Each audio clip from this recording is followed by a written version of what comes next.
Hello बच्चों, मैं हूं तुषार पटेल, आपका अपना physics teacher and I welcome you all on Vedantu Maharashtra. So कैसे हैं बच्चों? How you all? कैसी चल रही है जिंदगी? Here we are with another one shot on MHT CET. ठीक है, हम एमएसटी सीईटी के सारे चैप्टर्स के वन शॉट कर रहे हैं। ठीक है, आपको इस चैनल पे रिकॉर्डेड सेक्शन में आप देखोगे तो हर एक चैप्टर जो क्लास 11th का है उसके आपको वन शॉट दिखने शुरू हो जाएंगे जो सीईटी के सिलेबस में है। अब आज हम ऐसा चैप्टर स्टार्ट कर रहे हैं जो आपको 11th में भी है, जो आपको 12th में भी है, इसीलिए इस चैप्टर को अच्छे से समझना जरूरी है। अब ये चैप्टर मैंने अभी क्यों पिक किया? मैंने न्यूटन्स लॉज ऑफ मोशन अभी तक नहीं किया है, ठीक है, बट उसके पहले ही मैंने इस चैप्टर को क्यों पिक किया उसका रीजन बताता हूं आपको। थोड़े ही दिनों में शायद ये चैप्टर शुरू किया जाएगा या फिर ऑलरेडी ये चैप्टर स्टार्ट हो चुका होगा आपकी कोचिंग में। तो क्लास 12th का ये चैप्टर आपको समझे, इसीलिए 11th का भी मैं ये चैप्टर आपको अभी ही रिवाइज करा देता हूं ताकि आप इस चैप्टर में 12th का टॉपिक सीखने के लिए रेडी भी हो जाओ और आपका सीईटी भी साथ में हो जाए। तो इससे हमारा डबल फायदा होता है, आपको चीजें बार बार पढ़नी नहीं पड़ेगी। अगर 12th आपको नहीं समझा तो आपको वापस 11th भी पढ़ना पड़ेगा, फिर वापस 12th पढ़ना पड़ेगा, it will be waste of time. So इसीलिए मैं इस वन शॉट में आप लोगों को पूरा क्लास 11th का इलेक्ट्रोस्टैटिक्स रिवाइज कराऊंगा, ए टू जेड हर एक चीज करेंगे। आप सिर्फ साथ में टेक्स्ट बुक लेके बैठिए और नोटबुक में अपनी नोट्स बनाते चलिए। ये लेक्चर 1.5-2 घंटे जो भी हो, आप लोगों को हर एक लाइन बाय लाइन समझ समझ के आगे बढ़ना है। जहां जरूरत पड़े वीडियो रोको फिर आगे बढ़ो। समझ में आ गया? हम ऑलरेडी एरर्स के ऊपर, वेक्टर्स के ऊपर, फिर हम ऑलरेडी काइनेमेटिक्स यानी मोशन इन अ प्लेन के ऊपर, ग्रेविटेशन के ऊपर वन शॉट इस चैनल पे कर चुके हैं। हम क्लास 11th के अभी कुछ 4-5 टॉपिक ही मैक्सिमम बाकी होंगे, उनको कंप्लीट करके फिर क्लास 12th के एमएसटी सीटी के वन शॉट्स पे जाएंगे। तब तक के लिए आप सभी से रिक्वेस्ट है कि ये जो भी टॉपिक्स हम सीख रहे हैं ना उसके क्वेश्चन जरूर प्रैक्टिस किया करो। कम से कम आपको हर चैप्टर के 300 एमसीक्यूज प्रैक्टिस करते रहने चाहिए। समझ में आ गया? चलिए लेट्स गेट स्टार्टेड। इलेक्ट्रोस्टैटिक्स से शुरू करते हैं। इलेक्ट्रोस्टैटिक्स में हमें क्या क्या है, 11th में क्या है, 12th में क्या है, उसको मैं आपको एक बार समझा देता हूं।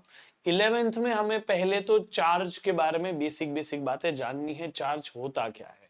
फिर हमें 11th में कूलम्स लॉ के बारे में जानना है, कूलम्स लॉ के वेक्टर फॉर्म को भी जानना है, और कूलम्स लॉ के बीच बीच में जो टर्म्स आती है जैसे 1/4 पाई एप्सिलॉन नॉट, ये एप्सिलॉन नॉट क्या है, परमिएबिलिटी, परमिटिविटी, इनमें डिफरेंस क्या है, ये सारी चीजें भी हमें जाननी है। उसी के बाद हम इलेक्ट्रिक फील्ड को जानेंगे, इलेक्ट्रिक फील्ड के साथ हम इलेक्ट्रिक लाइंस ऑफ फोर्सेस को जानेंगे, फिर हम गॉस लॉ को भी जानेंगे। गॉस लॉ के बाद में हमें डाइपोल के बारे में जानना है, और फिर वो डाइपोल के वजह से इलेक्ट्रिक फील्ड कितनी होती है उसके इक्वेटर पे, और सॉरी उसके एक्सिस पे और उसके इक्वेटर पे, उसको भी हमें जानना है, और थोड़ा बहुत डिस्कशन टॉर्क पे करना है। ठीक है, ये हमारा ये टॉपिक है, तो उसको हम शुरू करते। ठीक है, सबसे पहले लेट्स गेट स्टार्टेड। हम चार्ज के बारे में जानते हैं। चार्ज क्या होता है? हम लोगों को लगता है इलेक्ट्रॉनिक चार्ज है, तो हम सरासर गलत है। इलेक्ट्रॉन कोई चार्ज नहीं है। इलेक्ट्रॉन एक ऐसा पार्टिकल है जिसके अंदर चार्ज भरा हुआ है। फॉर एग्जाम्पल मैं आपको एक बहुत सिंपल एग्जाम्पल के साथ बताता हूं। ये पानी नहीं है, ये बॉटल है जिसके अंदर पानी है। समझ में आ गया? तो पानी इसके अंदर की चीज है। ऐसे ही जो इलेक्ट्रॉन है, प्रोटॉन है, वो खुद पार्टिकल्स है बेटा, और पार्टिकल खुद चार्ज नहीं होता, ये पार्टिकल के अंदर की प्रॉपर्टी होती है चार्ज। समझ में आ गया? जैसे मास। अब मैं ना आपको सबको मास के बारे में पता होगा, ठीक है, मास सब जानते हैं क्या है क्या नहीं, लेकिन मास को डिफाइन करना बहुत मुश्किल है भाई। मास भी एक प्रॉपर्टी है। अब सोचो आपका मास क्या होगा, आपके सारे पार्टिकल्स जो भी आपके बॉडी में सारे पार्टिकल्स का मास ऐड कर दो तो आपका मास बन जाएगा। हाँ, वो पार्टिकल के पास मास कहाँ है? आप बोलोगे सर उसके अंदर जितने एटम्स हो उन सबका मास ऐड कर दो, पार्टिकल का मास आ जाएगा। ठीक है, अब मैं बोलूंगा उस एटम के पास मास कहाँ है, तो आप बोलोगे सर उसके पास जो इलेक्ट्रॉन्स है, जो प्रोटॉन्स है, उनका मास ऐड कर दो तो आपको एटम का मास मिल जाएगा। हाँ ठीक है, तो आपको मैं ये और पूछते जाऊंगा कि ये प्रोटॉन, न्यूट्रॉन, इलेक्ट्रॉन के पास कहां से आया भाई मास, तब आप अटक जाओगे। तो मास उन प्रोटॉन, इलेक्ट्रॉन, न्यूट्रॉन के अंदर की प्रॉपर्टी है, वैसे ही उनके अंदर की एक और प्रॉपर्टी है जो है चार्ज। ये चार्ज ऐसी प्रॉपर्टी है जिसकी वजह से इलेक्ट्रिक फील्ड डेवलप होती है। आप चार्ज को कैपिटल क्यू से भी रिप्रेजेंट कर सकते हैं, स्मॉल क्यू से भी रिप्रेजेंट कर सकते हैं, ठीक है। ये चीज को याद रखना।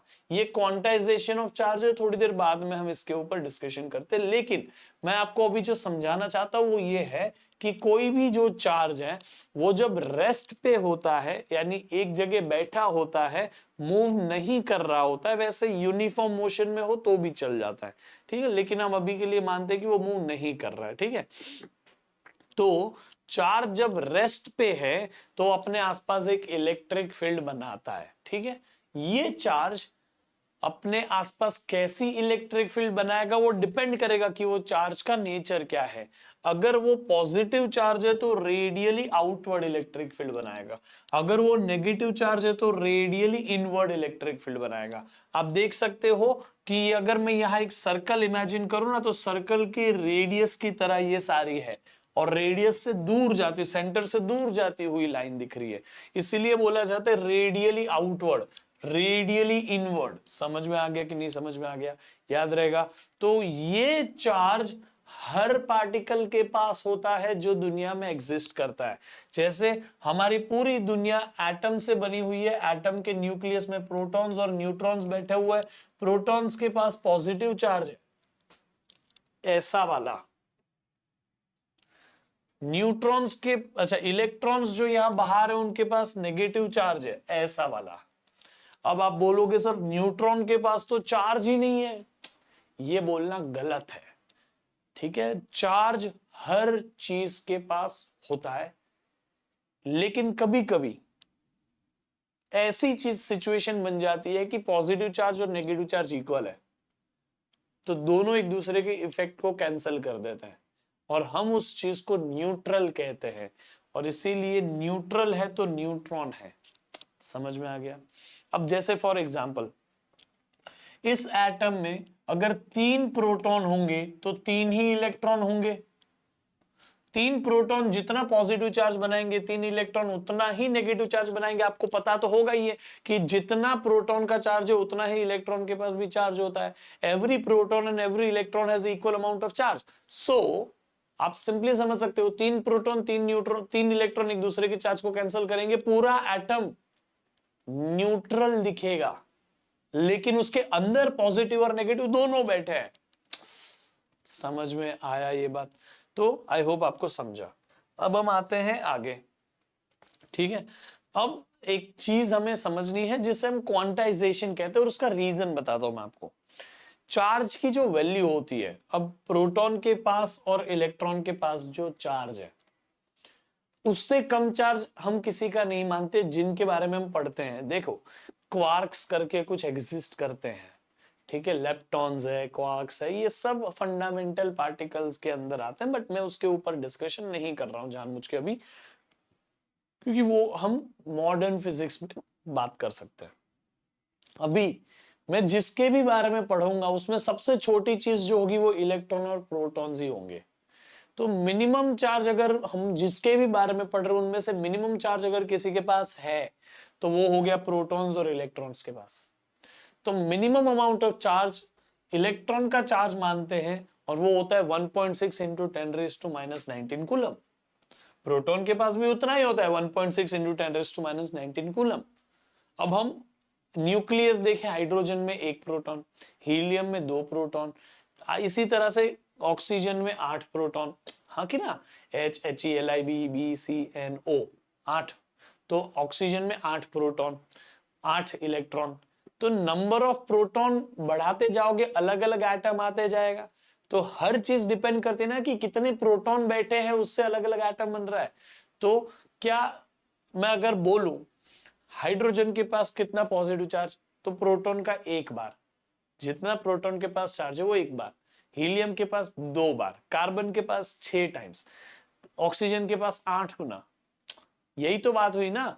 तो हम अभी हर बार चार्ज को, टोटल चार्ज कितना है वो काउंट करेंगे कितने इलेक्ट्रॉन के चार्ज के टाइम्स है। जैसे हाइड्रोजन के पास एक ही इलेक्ट्रॉन है, तो एक इलेक्ट्रॉन है तो नंबर ऑफ इलेक्ट्रॉन 1, एक इलेक्ट्रॉन का चार्ज इतना, तो टोटल हाइड्रोजन के पास चार्ज इतना। हीलियम के पास 2 इलेक्ट्रॉन है, इसका 2 गुना, 2 टाइम्स ऑफ दिस वैल्यू, है ना, 1.6 इंटू 10⁻⁻19 का दुगना। लिथियम के पास 3 गुना होगा, ऑक्सीजन के पास 8 गुना होगा, कार्बन के पास 6 गुना होगा।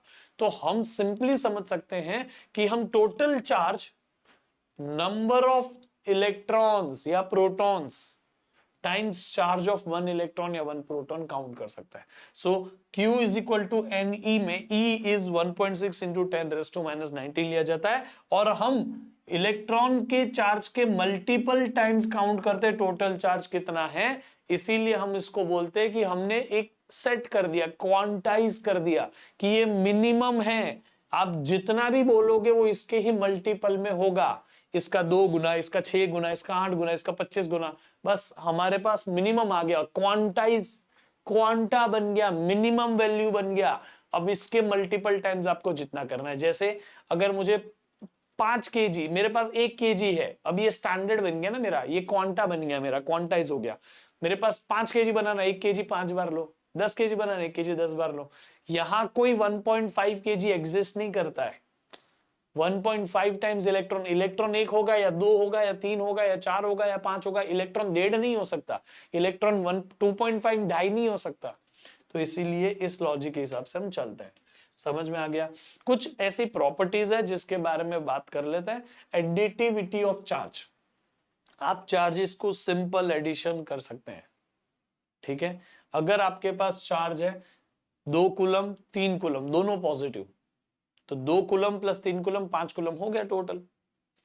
आपके पास चार्ज है 2 कूल +2 +5 -3, तो +2 +5 -3 करोगे तो +2 +5 +7 +7 -3 क्या हो गया बेटा? -4, अरे +4। तो सिंपल एडिशन से चलेगा, बस आपको नेचर ऑफ चार्ज पॉजिटिव है नेगेटिव है उसकी साइन के साथ डालना होगा, ठीक है। Conservation of charge, conservation of charge ये कहता है कि जैसे एनर्जी हम क्रिएट नहीं करते, एनर्जी हम डिस्ट्रॉय नहीं कर सकते, वो सिर्फ एक जगह से दूसरी जगह ट्रांसफर हो जाती है, एक फॉर्म से दूसरे फॉर्म में ट्रांसफर हो सकती है। वैसे ही चार्ज भी कभी क्रिएट नहीं किया जा सकता, डिस्ट्रॉय नहीं किया जा सकता, बस एक जगह से दूसरी जगह ट्रांसफर किया जा सकता है। जैसे मास भी कभी हम क्रिएट नहीं कर सकते, डिस्ट्रॉय नहीं कर सकते, जबकि हमें आजकल आइंस्टाइन ने समझा दिया है कि भाई मास और एनर्जी में कन्वर्जन हो सकता है, बट हम अभी वो लेवल पे नहीं फिजिक्स पढ़, हम सिंपल सिंपल टर्म्स में बात कर रहे हैं। इसीलिए चार्ज को क्रिएट भी नहीं किया जा सकता, डिस्ट्रॉय भी नहीं किया जा सकता, वो सिर्फ एक बॉडी से दूसरी बॉडी ट्रांसफर हो सकता है। क्वांटाइजेशन ऑफ चार्ज, हम चार्ज को हमेशा टोटल नंबर ऑफ प्रोटॉन या इलेक्ट्रॉन के टर्म्स में ही काउंट करते हैं कि इसके पास 5 इलेक्ट्रॉन है तो 5 गुना इलेक्ट्रॉन का चार्ज कर दो, ऐसे करके। तो Q is equal to NE। Next, charges that rest produces electric field, ये तो आपको मैंने बता दिया। अब चार्जेस जब मोशन में होते हैं तो वो मैग्नेटिक फील्ड बनाते हैं। मैं आपको पूरी बात बता देता हूं, आपके दिमाग में अभी घुसा देता हूं, ध्यान से सुनना। ये कई बच्चों का 12वीं हो जाता है, इंजीनियरिंग हो जाता है, उनको पता ही नहीं होता कि ये जो अभी मैं बताने वाला हूं, ध्यान से सुनना। अगर चार्ज रेस्ट पर है तो वो सिर्फ आसपास इलेक्ट्रिक फील्ड बनाएगा। अगर वो चार्ज यूनिफॉर्म मोशन में है तो इलेक्ट्रिक फील्ड तो है ही, लेकिन वो साथ में मैग्नेटिक फील्ड भी बना देगा। अगर वो चार्ज मोशन में है लेकिन एक्सेलरेटेड मोशन में है, जैसे ऑसिलेट करना, सर्कल में घूमना, फास्ट एकदम ऐसे स्पीड बढ़ाते बढ़ाते एक्सेलरेट करते करते मोशन करना, तो वो इलेक्ट्रोमैग्नेटिक वेव बना सकता है। अब वापस बता रहा हूं, दिमाग में घुसा लो। चार्ज अगर रेस्ट पर है तो वो सिर्फ इलेक्ट्रिक फील्ड बनाएगा अपने आसपास। चार्ज अगर यूनिफॉर्म मोशन में है तो वो अपने आसपास इलेक्ट्रिक फील्ड तो बनाएगा ही, लेकिन मैग्नेटिक फील्ड भी बना देगा।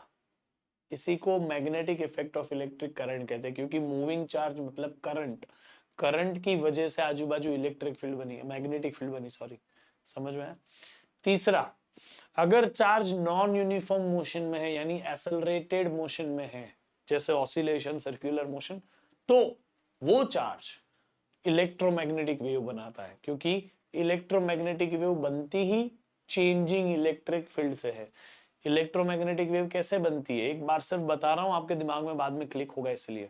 Changing electric field changing magnetic field बनाती है, changing magnetic field changing electric field बनाती है, चेंजिंग इलेक्ट्रिक फील्ड वापस चेंजिंग मैग्नेट, तो इलेक्ट्रिक फील्ड मैग्नेटिक फील्ड बनाएगी, magnetic field electric field, electric field magnetic field, magnetic field electric field, और एक दूसरे को बनाते बनाते आगे चलते रहता है। तो उस तरह से इलेक्ट्रोमैग्नेटिक वेव बनती है, याद रहेगा।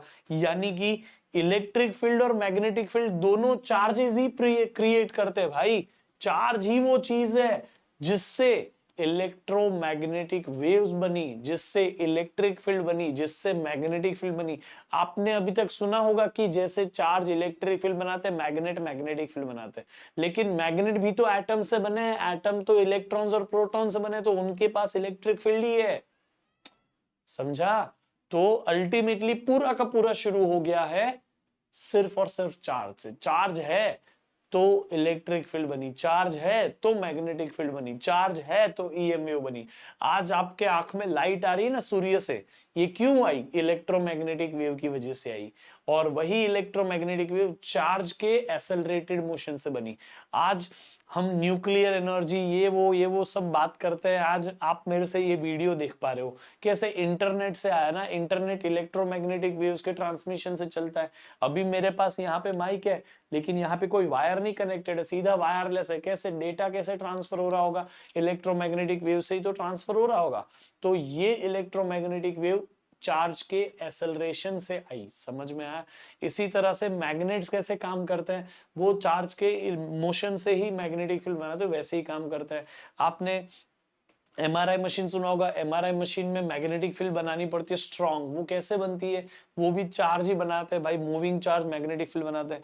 ये मैं यहाँ पे टच करके देखो लिख पा रहा हूँ, ये चार्ज की वजह से हो रहा है। मेरी उंगली में जो चार्ज है उसी को पकड़ के ये काम कर रहा है। समझ में आ गया कि नहीं आ गया?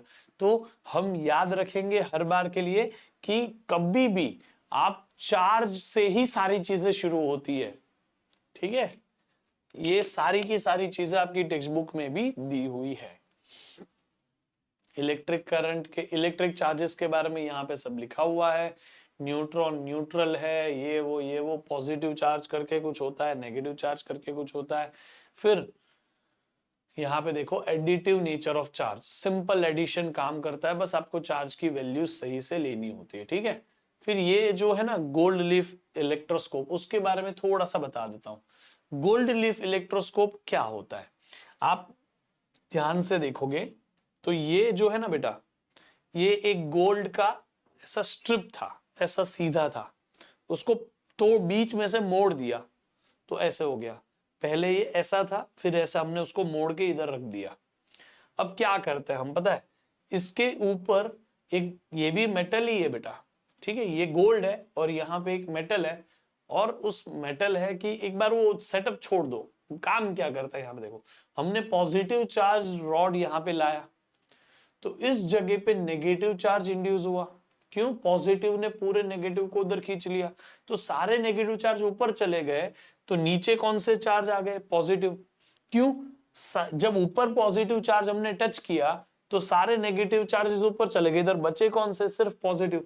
तो ये गोल्ड लीफ के दोनों एंड पे पॉजिटिव पॉजिटिव चार्ज है, तो ये ऐसा खुलेगा, रिपेल करेगा ना पॉजिटिव पॉजिटिव एक दूसरे को, तो ये गोल्ड लीफ ऐसा ओपन होगा। तो कितना डिग्री से खुलता है वो हमें बता सकता है कि कितना स्ट्रॉन्ग पॉजिटिव चार्ज इस रॉड पे लगा हुआ होगा। अगर इस पे ज्यादा पॉजिटिव चार्ज होगा ये ज्यादा ओपन होगा, इस पे कम पॉजिटिव चार्ज होगा ये कम ओपन होगा। समझ में आ गया?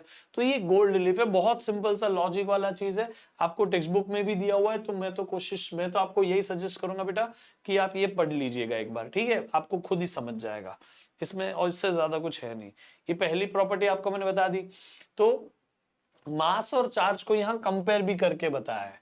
मास पॉजिटिव ही होते हैं हमेशा, मास को आप नेगेटिव नहीं लेते। चार्ज पॉजिटिव और नेगेटिव दोनों होते हैं, याद रख लेना। मास हमेशा नॉन जीरो ही होंगे, लेकिन चार्ज कभी भी जीरो भी हो सकता है। पॉजिटिव और नेगेटिव इक्वल है तो चार्ज जीरो होता है, न्यूट्रल बन सकता है, ठीक है। फिर क्वांटाइजेशन ऑफ चार्ज मैंने आपको ऑलरेडी सिखा दिया। पॉजिटिव चार्ज लेके तो आगे तो प्लस साइन, नेगेटिव चार्ज लेके तो आगे माइनस साइन, ठीक है। अब एक इलेक्ट्रॉन के पास चार्ज कितना होता है? 1.6 इंटू 10⁻⁹ कूलम। एक इलेक्ट्रॉन के पास इतने कूलम का चार्ज है तो एक कूलम में कितने इलेक्ट्रॉन समाएंगे? मैं ये कहना चाहता हूं एक इलेक्ट्रॉन इतना कम चार्ज बनाता है, देखो 1.6 इंटू 10⁻⁹ यानी 0.000000 ऐसे 18 जीरो करूं फिर 16 आएगा। उतना छोटा चार्ज एक इलेक्ट्रॉन लेके घूमता है। तो सोचो कितने इलेक्ट्रॉन लगेंगे ताकि एक कूलम चार्ज बन पाए? तो वो है आंसर 6.25 इंटू 10⁻12। 625 फिर ऐसे 10 जीरो लिखो, 6 2 5 फिर 00000000000 इतने सारे इलेक्ट्रॉन्स मिलेंगे तब एक कूलम चार्ज बनेगा। समझ में आ गया? कूलम कितना बड़ा यूनिट है चार्ज का, उतना एक कूलम चार्ज बनाने के लिए भी हम बोल सकते हैं कि अरबों में हमें इलेक्ट्रॉन्स लगते हैं। याद रहेगा बेटा, ये चीज आपको दिमाग में घुसा देनी है। ठीक है, फिर ये देखो वो जो मैंने बताया ना, इन्होंने देखो यहाँ पे H2O मॉलिक्यूल में H2O वाटर मॉलिक्यूल में हाइड्रोजन है, ऑक्सीजन है, जितने प्रोटॉन है उतने इलेक्ट्रॉन्स है। तो उन्होंने बताया कि क्यों वो न्यूट्रल है। ठीक है, देखो यहाँ पे सारी चीजें उन्होंने बताई है, क्वेश्चन है आप एक बार जरूर देख लेना। ठीक है, बाकी जो मैंने आपको बताया था ना थोड़ी देर पहले कि हम इलेक्ट्रॉन को सबसे छोटा मानते हैं। ठीक है, इलेक्ट्रॉन के चार्ज से भी कम चार्ज है किसी के पास, लेकिन उसके बारे में हम यहाँ नहीं पढ़ते, मॉडर्न फिजिक्स में पढ़ते हैं। क्वार्क्स है, देखो having fractional charge -1/3 of electrons. Electron का जितना चार्ज है उसका 1/3 अमाउंट ऑफ चार्ज किसी के पास है, 2/3 अमाउंट ऑफ चार्ज किसी के पास है। लेकिन वो भी सोचो ना कितना सही अमाउंट में है, 1/3 2/3। तो इसलिए हमने इलेक्ट्रॉन के चार्ज को ही सिंपली ले लिया। ठीक है, फिर कंजर्वेशन ऑफ चार्ज, ये रहा पॉजिटिव नेगेटिव जो भी है कंजर्वेशन होता है, कभी भी चार्ज डिस्ट्रॉय नहीं होता, कभी वो बना नहीं सकते, ये सारी चीजें। फोर्सेस बिटवीन इलेक्ट्रिक चार्जेस, तो ये तो आपको पता ही है कि दो सेम चार्जेस होते हैं ना, सेम पोलैरिटी वाले चार्ज, वो हमेशा एक दूसरे को क्या करते हैं बेटा? रिपेल कर देते हैं। Like charges repel each other, like charges repel each other, positive positive repel, negative negative repel. Unlike charges attract each other, unlike charges attract each other, दिमाग में घुसा लेना। ठीक है, अनलाइक चार्जेस क्या करते हैं? अट्रैक्ट करते हैं। The force of attraction or repulsion between the charge is directly proportional to the product of their charges and inversely proportional to the square of the distance। ये है कूलम्स लॉ। कूलम्स लॉ बहुत simple सी बात बताता है कि जो force दो charge के बीच में है, whether it is attractive force और repulsive force, वो डिपेंड करती है दोनों चार्ज के प्रोडक्ट पे, और इनवर्सली प्रोपोर्शनल है square of the distance between both the charges पे। इसको कंबाइन करोगे तो आपको ये दिखेगा, F is proportional to Q1 Q2 upon R square। Proportionality तोड़ोगे तो यहाँ K आएगा। ये जो K है ना, ये डाई इलेक्ट्रिक कॉन्स्टेंट नहीं है, ये है इलेक्ट्रोस्टैटिक कॉन्स्टेंट। ठीक है, ये डाइलेक्ट्रिक कांस्टेंट नहीं है, ये इलेक्ट्रोस्टैटिक कांस्टेंट बोला जाता है। ये फॉर्मूला जरा ध्यान से देखोगे तो कहीं ना कहीं न्यूटन्स लॉ ऑफ ग्रेविटेशन जैसा दिखता है, जबकि न्यूटन के बाद ही ये फॉर्मूला डेवलप हुआ है। तो हम मान सकते हैं कि कूलम ने बस ऐसे कॉपी कर लिया न्यूटन का फॉर्मूला। ठीक है, लेकिन देखो कितना वैलिडली फिट होता है, ये सही फॉर्मूला है बेटा। जैसा मास में होता है वैसा ही चार्जेस में भी होता है। बस यहाँ कैपिटल जी जो है ग्रेविटी का कांस्टेंट है, यहाँ जो के है वो इलेक्ट्रोस्टैटिक का कांस्टेंट है। ये के कैपिटल जी की value 6.67 into 10⁻⁻11 newton metre square पर केजी आई, न्यूटन मीटर स्क्वायर पर केजी स्क्वायर आया। और ये कैपिटल के ये जो के है ना यहाँ पे, उसकी वैल्यू आई 9 इंटू 10⁻⁹ न्यूटन मीटर स्क्वायर पर कूलम स्क्वायर। सोचो कैपिटल जी जो है ना उसका यूनिट है न्यूटन मीटर स्क्वायर पर केजी स्क्वायर, और के का यूनिट है न्यूटन मीटर स्क्वायर पर कूलम स्क्वायर। सिर्फ यहाँ पे कूलम चार्ज का है, वहां केजी मास का होता है। बस सिंपल है, सब कंपेरेबल है भाई, याद रख लेना। ये जो के है, के का डायमेंशन क्या होता है ये याद रख लेना, कभी कभी पूछ लेते हैं L3 M1 T-4 I-2, I यानी करंट। ठीक है, अब ये K एक्चुअली में उसके अंदर कुछ बैठा है। K के अंदर क्या बैठा है? K के अंदर होता है 1/4 पाई एप्सिलॉन नॉट। 4 नंबर है, पाई तो नंबर ही है। एप्सिलॉन नॉट को बोलते हैं परमिटिविटी। नॉट लिखा यानी फ्री स्पेस यानी वैक्यूम की परमिटिविटी। अब अलग अलग हमने माना कि ये दो चार्ज के बीच में वैक्यूम है, फ्री स्पेस है, तो ये फॉर्मूला में के की वैल्यू इतनी आई 9 इंटू 10⁻⁹ और एप्सिलॉन नॉट की वैल्यू इतनी। एप्सिलॉन नॉट की वैल्यू 8.85 इंटू 10⁻⁻12 डाल दो, पाई की वैल्यू डाल दो 22/7 या जो भी 3.144 यहाँ पे डाल दो, 1 अपॉन कर दो, आपका आंसर के का आएगा 9 इंटू 10⁻9। लेकिन ये तभी ही आएगा जब बीच में वैक्यूम होगा। अगर यहां बीच में मैं एयर ला दूं तो भी हम वैक्यूम जैसा मान सकते हैं, ठीक है। बीच में मैं वाटर ला दूं तो ये आंसर के का 9 इंटू 10⁻9 नहीं रहेगा। उसका रीजन है क्योंकि के डिपेंड करता है एप्सिलॉन पे, और एप्सिलॉन इतना नहीं रहेगा पानी में। हर मीडियम के लिए एप्सिलॉन की वैल्यू अलग अलग होती है। ये जो वैल्यू आपको दिख रही है वो सिर्फ एयर के लिए या वैक्यूम के लिए है, जिसको हम फ्री स्पेस बोल सकते हैं। समझ में आ गया? ये epsilon not permittivity of free space का यूनिट ये रहा, डायमेंशन ये रहा। ये एप्सिलॉन नॉट का और के का यूनिट देखो एक दूसरे का पलटी है, और डायमेंशन में भी जहां नेगेटिव यहां वो पॉजिटिव, जहां पॉजिटिव यहां वो नेगेटिव, बस उतना सा फर्क है। तो सही तरीके से इसको समझ लेना, आपको काम आएगा। ठीक है, मैं आपको थोड़ा और डिटेल में बताना चाहता हूं। ये देखो, ये है आपका फॉर्मूला कूलम्स लॉ का। के की जगह क्या लिखना चाहिए? 1/4 पाई एप्सिलॉन नॉट। ठीक है, अब आप एप्सिलॉन नॉट को यहां लेके आओ, फोर्स को नीचे लेके जाओगे तो आपको दिखेगा एप्सिलॉन नॉट इधर आ गया, ये 1/4 पाई एज इट इज रहेगा, Q1 Q2 upon R square भी एज इट इज रहेगा, सिर्फ F नीचे चला गया, इसको भूल जाओ। तो epsilon naught Q1 Q2 upon FR square है, तो Coulomb's coulomb coulomb coulomb square, force का न्यूटन, डिस्टेंस का स्क्वायर, मीटर स्क्वायर, ये हो गया एप्सिलॉन का यूनिट। तो के का यूनिट क्या है? न्यूटन मीटर स्क्वायर पर कूलम स्क्वायर। एप्सिलॉन का unit coulomb square upon newton metre square, एक दूसरे का पलटी है बस। ठीक है, ये के डाइलेक्ट्रिक कांस्टेंट नहीं है। मैं आपको क्लियर कर देता हूं डाइलेक्ट्रिक कांस्टेंट क्या है अभी ही, ताकि आप डाइलेक्ट्रिक कांस्टेंट को भी के से लिखते हैं और कई बार इलेक्ट्रोस्टैटिक कांस्टेंट को भी के से लिखते हैं, लेकिन आप डिपेंड करेगा कहां लिख रहे हो। तो मैं आपको सिचुएशन समझा दूंगा। ठीक है, आपको पूरे ये चैप्टर में 11th का कोई भी टॉपिक जिसमें डाइलेक्ट्रिक कांस्टेंट लिखना ही नहीं है, सिर्फ कैपेसिटर्स वाला जो टॉपिक है ना 12th में, उसी में डाइलेक्ट्रिक कांस्टेंट लिखना है बस। ठीक है, चलो अब आ जाओ यही परमिटिविटी पे। परमिटिविटी एप्सिलॉन सिंबल से निकाली जाती है, और परमिटिविटी का मतलब क्या है कि कोई मीडियम इलेक्ट्रिक फील्ड को कितना परमिट कर रहा है, ये है परमिटिविटी का मतलब। कोई डाउट है आपको? परमिटिविटी यानी क्या होता है बेटा? परमिटिविटी यानी कोई भी मीडियम इलेक्ट्रिक फील्ड को बनने में कितना सपोर्ट दे रहा है, कितना अलाउ कर रहा है, वो परमिटिविटी है। परमिशन कितना मिल रहा है इलेक्ट्रिक फील्ड को उस मीडियम में, ऐसा मान लो। कोई मीडियम कम बनने देगा इलेक्ट्रिक फील्ड, कोई मीडियम ज्यादा बनने देगा इलेक्ट्रिक फील्ड, तो उसके ऊपर डिपेंड करता है। अगर एप्सिलॉन के यहां नॉट लगा दो तो परमिटिविटी ऑफ फ्री स्पेस बोली जाती है, परमिटिविटी ऑफ फ्री स्पेस। और वहीं पे आप ये बात करोगे तो के epsilon upon epsilon not medium की परमिटिविटी अपॉन फ्री स्पेस की परमिटिविटी, इसको बोलते हैं रिलेटिव परमिटिविटी, और इसी को बोलते हैं डाइलेक्ट्रिक कांस्टेंट। रिलेटिव परमिटिविटी ही डाइलेक्ट्रिक कांस्टेंट है, बट ये इस चैप्टर में 11th में यूज नहीं होगी, इस कैपेसिटर वाले हिस्से में यूज होगी।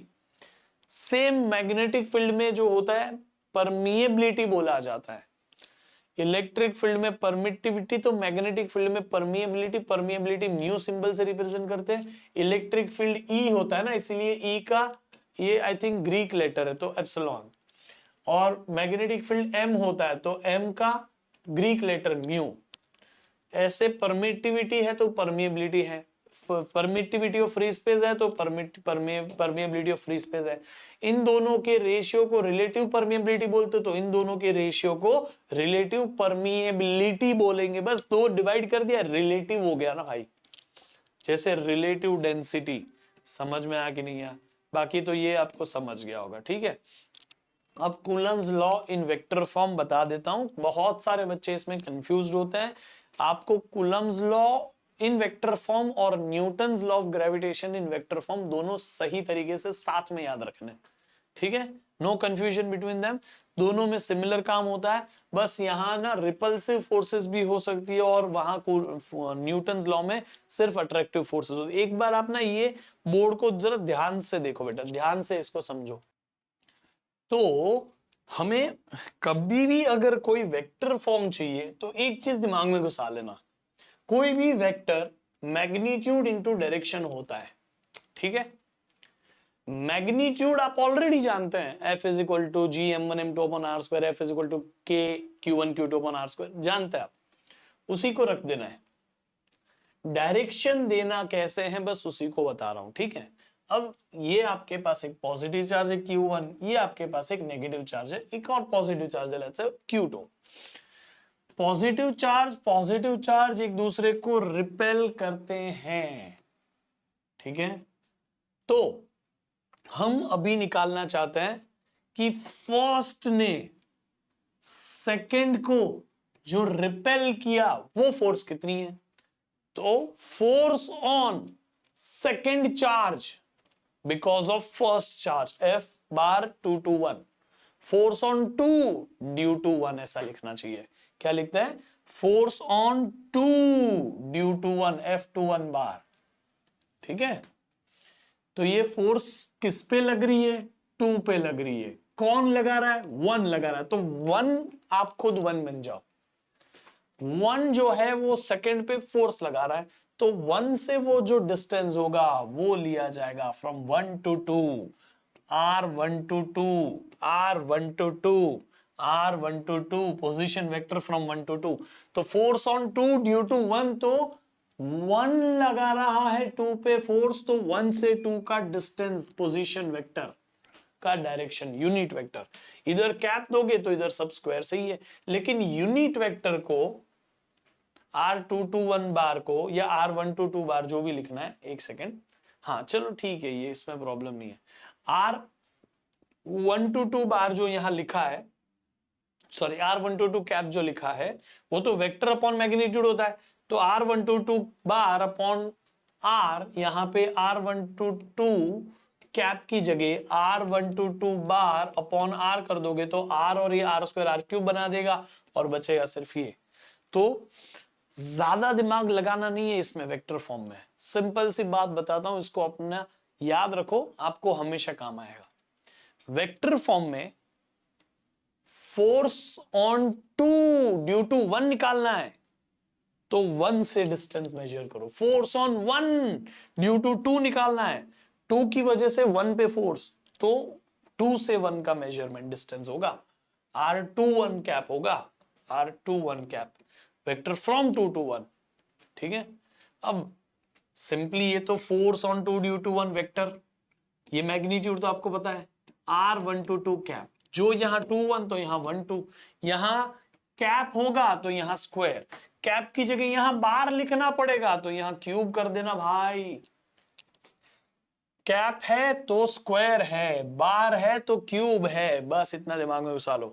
बाकी तो 2 1 का 1 2 हो जाएगा, तो 1 2 का 2 1 हो जाएगा, यहाँ पे कुछ मेरे से रब हो गया, 2 1 हो जाएगा, सिंपल है, ठीक है। तो इस तरीके से काम होता है वेक्टर फॉर्म के अंदर। अब आ जाते हैं हम इलेक्ट्रिक फील्ड लाइंस पे, ठीक है गाइस, इलेक्ट्रिक फील्ड लाइंस पे कूलम्स लॉ हमारा हो चुका, ये आप देख सकते हैं, ये सारी चीजें हमने जानी। रिलेटिव परमिटिविटी और डाइलेक्ट्रिक कांस्टेंट ये क्या होता है वो भी हमने जान लिया। ये देख रहे हो आप, रिलेटिव परमिटिविटी को ही के लिखा है, के डाइलेक्ट्रिक कांस्टेंट है। आपकी टेक्स्ट बुक में उन्होंने 1/4 पे एप्सिलॉन नॉट को के नहीं लिखा है, तो आप भी 1/4 पे एप्सिलॉन नॉट को के ना लिख के सीधा 1/4 पे एप्सिलॉन नॉट लिख लेना, और ये जो 1/4 पे एप्सिलॉन नॉट यहाँ पे बार बार लिखते ना हम, उसकी वैल्यू दिमाग में घुसा लेना। ये 1/4 पाई एप्सिलॉन नॉट की वैल्यू होती है, यही है 1/4 पाई एप्सिलॉन नॉट, देखो उसकी वैल्यू होती है 9 × 10⁹। सिंप्लिसिटी हो जाएगी आपकी न्यूमेरिकल सॉल्विंग में, सीधा सीधा 9 × 10⁹ लिख देने का, ठीक है। चलो अब आते हैं इलेक्ट्रिक फील्ड लाइंस पे। पहले एक टेक्स्ट बुक में देख लेते, कुछ मिस नहीं हो रहा ना। ये 1 कूलम कितना चार्ज है वो यहाँ पे दिखाया है, बाकी आप इतना देख लेना। 1 कूलम की डेफिनेशन कई बार आपको एमसीक्यू में पूछ ले, इसीलिए, बाकी और कुछ नहीं है। डिड यू नो, ठीक है, चलो ये सब तो सिंपल है। वेक्टर फॉर्म भी हमने कर लिया।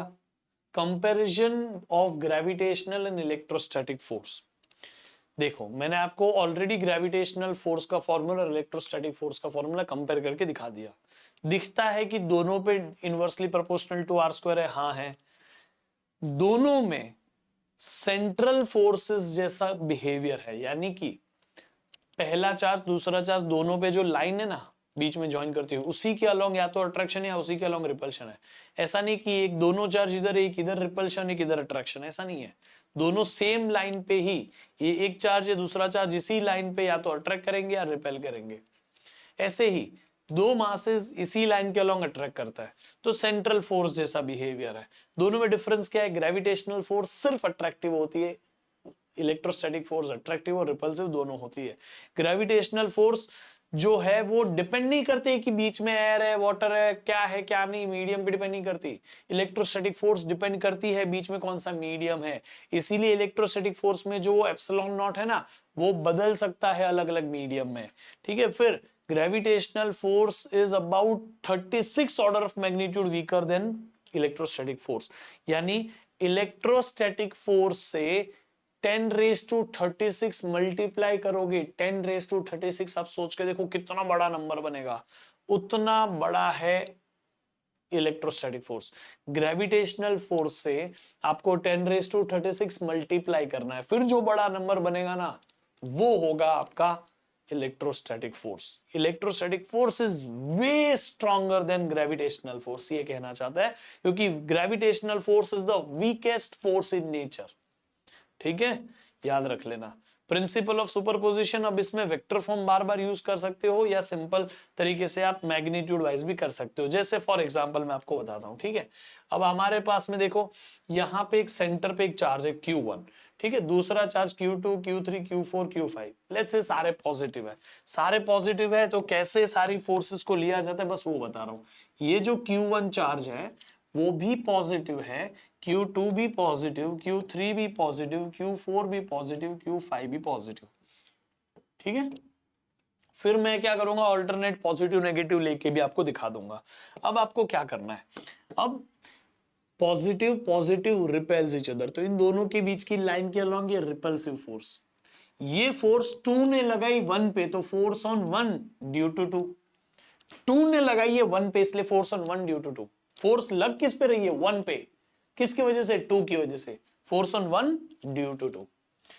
3 की वजह से 1 पे फोर्स, इस लाइन के अलोंग ऐसे रिपल्सिव फोर्स है, ये दोनों एक दूसरे को रिपेल करेंगे, बट वही सब 1 के ऊपर कितनी फोर्स लग रही है ना, वो जान रहे हैं।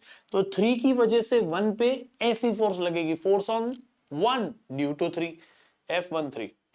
फिर 4 की वजह से, ये 2 की वजह से निकाल ली, 3 की वजह से निकाल ली, 4 की वजह से, Q4 Q1 को ज्वाइन करो, उसी लाइन के अलोंग रिपल्सिव फोर्स ये रही, फोर्स ऑन 1 ड्यू टू 4, 4 की वजह से 1 पे रिपल्सिव फोर्स लग रही है, ठीक है। फिर 5 की वजह से यहां पे लगेगी force, force on 1 due to 5, fifth charge, समझ गया। अब ये जो 4 फोर्सेस निकली है, उन चारों का रिजल्टेंट ले लो, ऐड कर दो, वेक्टर है ना चारों, तो वेक्टरिकली ऐड कर दो, this bar plus this bar plus this bar plus this bar, तो वो वेक्टर एडिशन आपको बस आना चाहिए, अब आपका काम हो जाएगा, इसमें कुछ बड़ी बात नहीं है। अगर आपको फिर भी कंफ्यूजन होता है, इन दोनों को ऐड कर दे सकते हैं, परपेंडिकुलर है, रिजल्टेंट आएगा, उसके साथ इसको ऐड कर दो, कैसे भी आप ऐड कर सकते हो, उसमें कोई टेंशन नहीं है। अब मैं आपको ना दूसरा तरीका बताता हूं। मान लेते हैं कि ये है पॉजिटिव चार्ज, ठीक है, और ये पॉजिटिव है, ये नेगेटिव है, ये पॉजिटिव है, ये नेगेटिव है, ऐसा मान लिया हमने। अब फोर्सेस की डायरेक्शन निकालना है। Positive positive repels each other, हो गया रिपल्शन पहले का, फोर्स ऑन 1 ड्यू टू 2, समझा। फिर इसी में आगे बढ़ते हैं, 3 जो है वो नेगेटिव चार्ज है, तो नेगेटिव चार्ज तो पॉजिटिव को अट्रैक्ट करेगा अपनी तरफ, तो ये होगा आपका force on 1 due to 3 charge इधर, ठीक है। फिर फोर्थ जो चार्ज है वो पॉजिटिव है, positive positive repels each other, तो ये रहा आपका next charge, force on 1 due to 4 charge, ये पॉजिटिव था, ये नेगेटिव है, तो ये नेगेटिव तो इसको अट्रैक्ट करेगा, तो इधर आएगा, तो इस तरह से फोर्स ऑन 1 ड्यू टू 5 बनाएंगे, फिर इन सबको वेक्टोरिकली ऐड कर देंगे। अभी सिचुएशन जानबूझ के थोड़ी डिफिकल्ट बनाई गई है, बाकी इसमें कुछ और है नहीं, समझ में आया कि नहीं। बस इसी तरह से ये वेक्टर फॉर्म काम करता है, आई होप आपको समझ में आ गया। अब हम इलेक्ट्रिक फील्ड के बारे में जानते हैं, लेकिन इलेक्ट्रिक फील्ड के पहले अगर मैं आपको ये इलेक्ट्रिक फील्ड लाइंस के बारे में समझा दूं तो आपको थोड़ा इजी पड़ेगा। ठीक है, तो हम सबसे पहले इलेक्ट्रिक फील्ड लाइन की थियोरी के बारे में ये डिस्कस करना चाहते हैं। ठीक है, तो इलेक्ट्रिक फील्ड लाइंस एक तरीके से इलेक्ट्रिक फील्ड को इमेजिन करने का तरीका है। इलेक्ट्रिक फील्ड इमेजिनरी चीज है, हमें इलेक्ट्रिक फील्ड का एक्सपीरियंस हो सकता है, इफेक्ट दिख सकता है, लेकिन इलेक्ट्रिक फील्ड को देखा नहीं जा सकता है। समझा? अब जैसे कि एक पॉजिटिव चार्ज बैठा है, दूसरा पॉजिटिव चार्ज नजदीक आया है, रिपल्शन हो जाएगा, वो आपको दिखेगा कि ये दोनों रिपेल हो रहे हैं, लेकिन आपको ये नहीं दिखेगा कि इलेक्ट्रिक फील्ड है वहां पे। तो इलेक्ट्रिक फील्ड को एक्सपीरियंस किया जा सकता है, इलेक्ट्रिक फील्ड को देखा नहीं जा सकता, ये इनविजिबल चीज है। तो हम इमेजिनरी इलेक्ट्रिक फील्ड को विजुअलाइज करें, उसी के लिए हमने इलेक्ट्रिक फील्ड लाइंस बनाई है। इलेक्ट्रिक फील्ड लाइन से हम काफी सारी चीजें समझ सकते हैं। इलेक्ट्रिक फील्ड का डायरेक्शन, इलेक्ट्रिक फील्ड स्ट्रांग है, वीक है, कहां जा रही है, कहां से आ रही है, सारी चीजें हमें समझ सकते हैं। ठीक है, तो जैसे आपने स्कूल में मैग्नेटिक फील्ड लाइंस के बारे में पढ़ा होगा थोड़ा बहुत, वैसा ही इलेक्ट्रिक फील्ड लाइंस के बारे में है, लेकिन थोड़ा सा अंतर है। ठीक है, सबसे पहला, electric field lines never intersect each other. दो इलेक्ट्रिक फील्ड लाइंस कभी एक दूसरे को क्रॉस नहीं करती। देखो, कोई भी ये सारी इलेक्ट्रिक फील्ड लाइंस के डायग्राम में कोई एक दूसरे को क्रॉस नहीं करता है, दो लाइन एक दूसरे को क्रॉस करके नहीं जाती। ठीक है, next, field lines are perpendicular to the surface. जो भी सरफेस है उससे परपेंडिकुलर ही होती है लाइंस हमेशा। समझ में आ गया? ये हमेशा रूल है।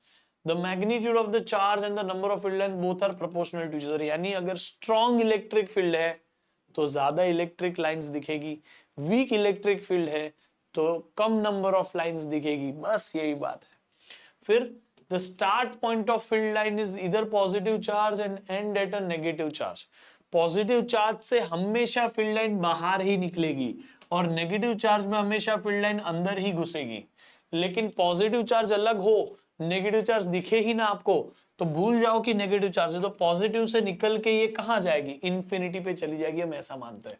और यहाँ पे पॉजिटिव चार्ज दिख ही नहीं रहा है किधर, फिर भी नेगेटिव चार्ज में इलेक्ट्रिक फील्ड अंदर आ रही है, तो कहां से आ रही है? तो मानेंगे इन्फिनिटी से अंदर आ रही है।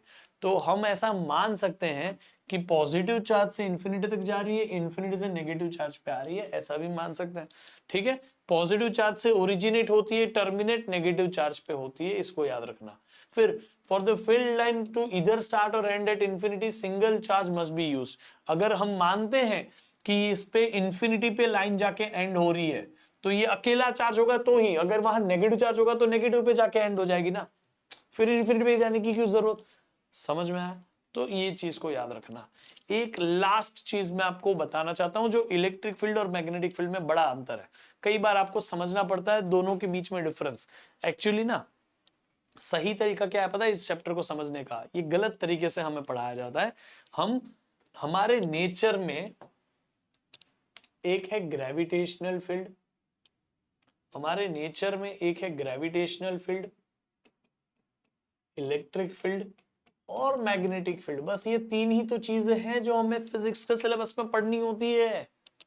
ग्रेविटेशन चैप्टर में इसके बारे में पढ़ते हैं, इलेक्ट्रोस्टैटिक चैप्टर में इसके बारे में पढ़ते हैं, मैग्नेटिज्म और मूविंग चार्जेस एंड मैग्नेटिज्म के चैप्टर में इसके बारे में पढ़ते हैं। तो ये तीनों को कंपेयर करके पढ़ना एक सही तरीका है। समझ में आ गया? जहां पे हम ग्रेविटेशनल फील्ड के बारे में इतना नहीं जानते, टू बी ऑनेस्ट, आजकल रियलिटी में, तो हम एटलीस्ट इजी बनाने के लिए इन दोनों को तो कंपेयर करके पढ़ सकते ना। इसीलिए आपको इन दोनों को हमेशा कंपेयर करके पढ़ना चाहिए।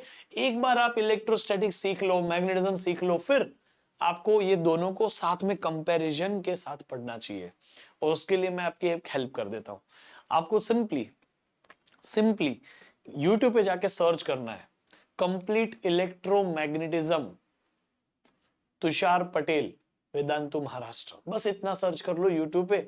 आपको एक मस्त सा दिखेगा कंप्लीट इलेक्ट्रोमैग्नेटिज्म करके लिखा हुआ, नीचे आपको फैराडे का फोटो भी दिखेगा, टेस्ला की फील्ड जैसा भी दिखेगा, तो आपको समझ जाएगा ये मेरा वीडियो है। तो वहां पे आपको पूरा बाजू बाजू में इधर इलेक्ट्रिक फील्ड, इधर मैग्नेटिक फील्ड, इधर इलेक्ट्रिक फील्ड, इधर मैग्नेटिज्म, आपके 4-5 चैप्टर एक ही चार्ट में हो जाएंगे। जरूर उसको देख लेना, ठीक है? सीईटी में बहुत हेल्पफुल है। तो ये चीज में अब आपको मैं कंपैरिजन बता रहा था इलेक्ट्रिक फील्ड और मैग्नेटिक फील्ड का, वो बता देता हूं।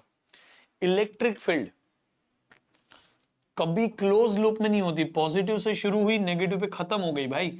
ऐसा नहीं कि पॉजिटिव से शुरू हुई नेगेटिव से वापस आके पॉजिटिव में ही खत्म हो, ऐसा नहीं होता। लेकिन मैग्नेटिक फील्ड के बारे में आपने सुना होगा, नॉर्थ से निकल के साउथ से अंदर घुस के वापस नॉर्थ पे आती है, ऐसी क्लोज लूप में होती है। तो magnetic field are always in close loop, electric field कभी क्लोज लूप में नहीं होता। ये इलेक्ट्रिक फील्ड और मैग्नेटिक फील्ड में बहुत बड़ा अंतर है, कोई भी पूछे तुरंत बता देना उसको, ठीक है। नेक्स्ट, इलेक्ट्रिक फील्ड लाइन को कई बार हम बोलते बोलते बोल जाते हैं लाइंस ऑफ फोर्सेस। ये लाइंस ऑफ फोर्सेस नहीं है, जबकि दोनों सिमिलर चीज है, लेकिन इलेक्ट्रिक फील्ड और लाइंस ऑफ फोर्सेस अलग है, ठीक है। चलो आगे बढ़ते हैं। इलेक्ट्रिक फील्ड के बारे में थोड़ा सा और आइडिया देना है मुझे आपको। जहां ऐसे इलेक्ट्रिक फील्ड क्राउडेड है वहां strong electric field, less crowded वहां वीक इलेक्ट्रिक फील्ड। ये देखो, पॉजिटिव चार्ज अपने आसपास ऐसी radially outward electric field lines बनाता है, नेगेटिव चार्ज अपने आसपास radially inward electric field line बनाता है। एक पॉजिटिव एक नेगेटिव अपने आसपास में ऐसी इलेक्ट्रिक फील्ड लाइन बनाता है, पॉजिटिव से निकली नेगेटिव पे अंदर आ गई। एक पॉजिटिव दूसरा पॉजिटिव अपने आसपास ऐसी इलेक्ट्रिक फील्ड, दोनों एक दूसरे से ये पॉजिटिव भी इलेक्ट्रिक फील्ड निकाल रहा है, ये भी निकाल रहा है, दोनों एक दूसरे के अंदर तो नहीं घुस सकती, तो दोनों एक दूसरे को दबा के ऐसे टर्न हो जाती है। ये नेगेटिव वो भी सेम इलेक्ट्रिक फील्ड बना रहे हैं, बस इसके डायरेक्शन अपोजिट है, ठीक है, याद रख लेना। ये क्या है, ये कैसी इलेक्ट्रिक फील्ड है, ये बीच में जो है वो कंडक्टर है, मेटल है। तो कोई भी इलेक्ट्रिक फील्ड के बीच में मेटल रख दोगे ना, तो वहां पे कोई इलेक्ट्रिक फील्ड नहीं होती। कंडक्टर के अंदर कोई इलेक्ट्रिक फील्ड नहीं होती, अचानक से गायब हो जाती है।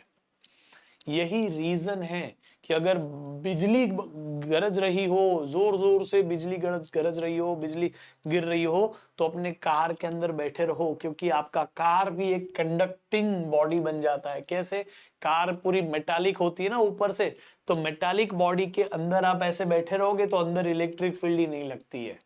समझ में आ गया। ऐसे ही आपको मैं बताता हूं, कई बार हम जो है ना, कोई इंस्ट्रूमेंट पे बाहरी सिग्नल्स का असर ना हो, उसीलिए हम उसको मेटल बॉडी के अंदर रख सकते हैं, तो उसके अंदर बाहर की कोई इलेक्ट्रिक फील्ड का या इलेक्ट्रिक सिग्नल्स का असर नहीं होगा, अंदर इलेक्ट्रिक फील्ड जीरो होती है। फिर फैराडे केज सुना है आपने, फैराडे केज, एक बार सर्च करो फैराडे केज वीडियो यूट्यूब पे, आपको खुद पता चल जाएगा ये बात, ठीक है। तो ये चीज को याद रखना कि मेटल के अंदर कोई इलेक्ट्रिक फील्ड नहीं होती है, ठीक है। फिर कोई भी पॉइंट से ये इलेक्ट्रिक फील्ड बाहर जाती रहती है, बस ये पॉजिटिव चार्ज से दिखा रहा हूं मैं आपको, ठीक है। तो आई होप आपको ये सारी प्रॉपर्टी पता चल गई है। ये सारी चीजें यहां लिखी हुई, characteristics of electric lines of force, ठीक है। 1 2 3 4 5 6 7 8 पॉइंट्स है यहाँ पे, आप अपने तरह से उसको पढ़ लेना, बाकी ये आपको यहाँ पे दिखा दिया है, ठीक है। लाइंस ऑफ फोर्सेस के नाम से आपको पढ़ाया है, इसीलिए देखो कोई भी पॉइंट पे टेंजेंशियल इलेक्ट्रिक फील्ड का लाइंस ऑफ फोर्स बताया, ठीक है। तो आप ये पॉजिटिव चार्ज कहां मूव करेगा, वो लाइंस को लाइंस ऑफ फोर्स बताया। जबकि आप लाइंस ऑफ फोर्स और इलेक्ट्रिक फील्ड लाइंस में इतना कंफ्यूजन मत रखना अपने आप में। कोई अगर ज्ञानी इंसान आपको पूछ ले कि दोनों सेम है कि अलग है, तो बोलना दोनों अलग है, ठीक है। आप दोनों को सिमिलर तरीके से पढ़ते हैं, तो आपको कंफ्यूजन नहीं क्रिएट करनी है। इलेक्ट्रिक फील्ड लाइंस और लाइंस ऑफ फोर्स दोनों को सेम मान के चल लेना है, ठीक है। और लाइंस ऑफ फोर्स का कोई फिजिकल एग्जिस्टेंस नहीं होता, ऐसी लाइंस चार्ज के आसपास दिखती नहीं है, ये हमारे इमेजिनेशन के लिए होती है। क्लियर हो गया बेटा ये, आई होप आपको समझा। अब हम इलेक्ट्रिक फील्ड पे चलते हैं बेटा। इलेक्ट्रिक फील्ड आपका पहले इसके इलेक्ट्रिक लाइंस ऑफ फोर्स के ऊपर का टॉपिक है, यहां रहा, ठीक है। ये है इलेक्ट्रिक फील्ड का टॉपिक। शुरू करें बच्चों। तो इलेक्ट्रिक फील्ड आपकी टेक्स्ट बुक में है पेज नंबर 194 पे या 195 पे, देखो ये रहा, हम उसी को शुरू करते हैं। इलेक्ट्रिक फील्ड को हम मेजर करने के लिए एक टर्म बनाते हैं called as electric field intensity. Electric field intensity एक ऐसी टर्म है जो इलेक्ट्रिक फील्ड मेजर करने के लिए हमने बनाई है, ठीक है। कितनी इलेक्ट्रिक फील्ड है उसको पता करने के लिए हमने एक ऐसी टर्म बनाई जिसको बोलते हैं इलेक्ट्रिक फील्ड इंटेंसिटी। इंटेंसिटी ज्यादा तो इलेक्ट्रिक फील्ड वहां ज्यादा, इंटेंसिटी कम इलेक्ट्रिक फील्ड कम, ये तरीका है। अब फॉर एग्जांपल हमारे पास यहाँ एक पॉजिटिव चार्ज है, क्या पॉजिटिव चार्ज अपने आसपास ऐसी पॉजिटिव इलेक्ट्रिक फील्ड बनाएगा कि नहीं, जो रेडियली आउटवर्ड हो? हाँ, तो ये पॉजिटिव चार्ज की इलेक्ट्रिक फील्ड के अंदर कौन से पॉइंट पे कितनी इलेक्ट्रिक फील्ड है, यहां कौन से पॉइंट पे कितनी इलेक्ट्रिक फील्ड है, वो कैसे पता चलेगा? वो पता चलेगा इलेक्ट्रिक फील्ड इंटेंसिटी से। ठीक है, तो इस पॉजिटिव चार्ज ने जिसने ये फील्ड बनाई वो इस इलेक्ट्रिक फील्ड का सोर्स है, इसीलिए इसको सोर्स चार्ज बोलते हैं। और ये सोर्स चार्ज को एक जगह पे फिक्स रख दो। ठीक है, अब मैं आपको पूछूं इस पॉइंट पे कितनी इलेक्ट्रिक फील्ड है बताओ, तो इस पॉइंट पे कितनी इलेक्ट्रिक फील्ड है ये बताने के लिए हम एक छोटा सा टेस्ट चार्ज लेके आते हैं। यहां पे छोटू सा चार्ज होगा, बहुत छोटा होगा, ठीक है, बट ये भी पॉजिटिव होगा। तो छोटा सा पॉजिटिव चार्ज लेके आएंगे इस पॉइंट पे, इधर जैसे उसको लेके आएंगे, क्या ये पॉजिटिव चार्ज की इलेक्ट्रिक फील्ड में बैठा है पॉजिटिव चार्ज? दो पॉजिटिव चार्ज एक दूसरे को रिपेल करेंगे, तो बस हम पता कर लेंगे कि इस चार्ज पे कितनी फोर्स लगी। अगर इस चार्ज पे कम फोर्स लगी तो यहां इलेक्ट्रिक फील्ड वीक होगी, फिर उस चार्ज को यहां लेके आओ, अब ज्यादा फोर्स लगेगी क्योंकि इन दोनों नजदीक है अभी, तो ज्यादा इलेक्ट्रिक फील्ड होगी।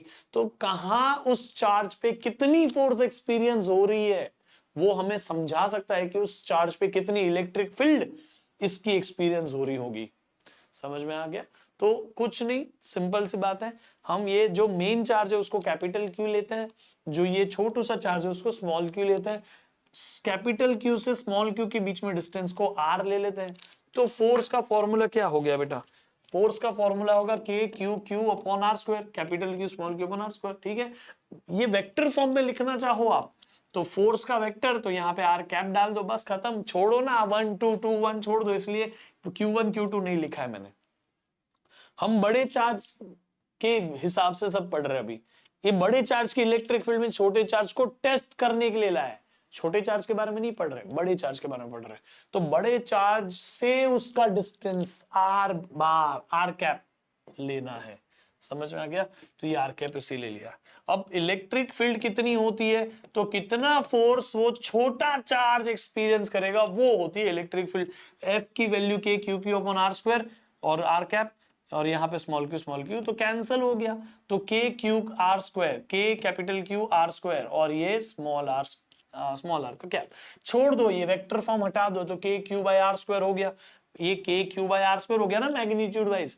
तो अब देखो ध्यान से, इलेक्ट्रिक फील्ड इस पॉइंट पे कितनी है, उस पॉइंट पे इलेक्ट्रिक फील्ड कितनी है, के यानी 1/4 पाई एप्सिलॉन नॉट। ठीक है, मैं 1/4 पाई एप्सिलॉन ना लिखना पड़े इसीलिए मैंने बार बार ये लिखा, के क्या है बेटा 1/4 पाई एप्सिलॉन नॉट, ये डाइलेक्ट्रिक कांस्टेंट नहीं है। ठीक है, अब आप बोलोगे सर मैं के क्यों लिख रहा हूं बार बार, कहीं आप नीट दोगे, जेई दोगे, वहां पे महाराष्ट्र बोर्ड की टेक्स्ट बुक के हिसाब से सब चीजें नहीं लिखी होगी ना, तो आपको पता होना चाहिए कि कब के क्या मतलब देता है।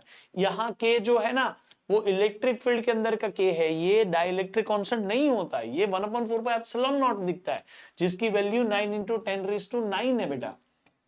डाइलेक्ट्रिक कांस्टेंट सिर्फ कैपेसिटर्स में आता है, ठीक है, अब भी नहीं आता है।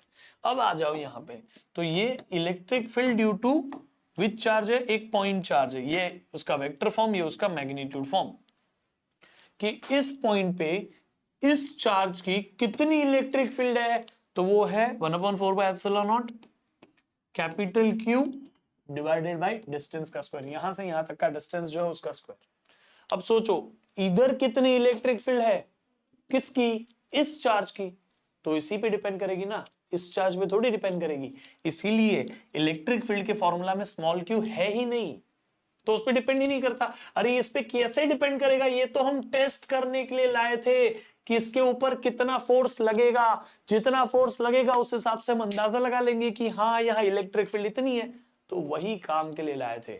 समझ में आ गया? इलेक्ट्रिक फील्ड का vector form, actual real formula, general formula ये है, लेकिन हम मैग्नीट्यूड में फोर्स अपॉन चार्ज बोल सकते हैं, टेस्ट चार्ज होता है ये।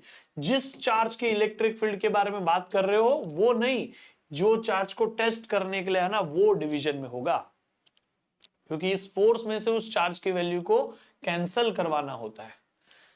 तो यूनिट फोर्स का न्यूटन, चार्ज का कूलम, न्यूटन पर कूलम हो गया यूनिट डायमेंशन। आप खुद बना के कमेंट बॉक्स में कमेंट कर दो जल्दी, ठीक है। बाकी पॉइंट चार्ज की वजह से इलेक्ट्रिक फील्ड इतनी होती है, कोई भी पॉइंट चार्ज की वजह से इलेक्ट्रिक फील्ड इतनी होती है। देखो ये रहा वही आंसर, ये 1/4 पाई एप्सिलॉन नॉट जो लिखा ना मैंने उसको के लिख दिया था, capital Q upon R square, और ये आर कैप वेक्टर फॉर्म हो गया। बाकी मैग्नीट्यूड वाइज मैंने आपको बता दिया, ठीक है। Electric field exist around the charge irrespective of the presence of other charge, वो तो ठीक है, मतलब एक चार्ज हो दो चार्ज हो, इलेक्ट्रिक फील्ड तो प्रेजेंस में होती है ना। अब यहाँ पे आ जाओ, इलेक्ट्रिक फील्ड का डायमेंशन ये रहा, आपको दिया हुआ है। बाकी शेल की वजह से मैं आपको थोड़ी देर बाद में बताता हूँ, ठीक है। ये मैग्नीट्यूड पॉजिटिव चार्ज की वजह से आर डिस्टेंस पे कितनी इलेक्ट्रिक फील्ड है, तो 1/4 पाई एप्सिलॉन जिसको के लिखा था मैंने, capital Q upon R square हो गया मैग्नीट्यूड वाइज भी।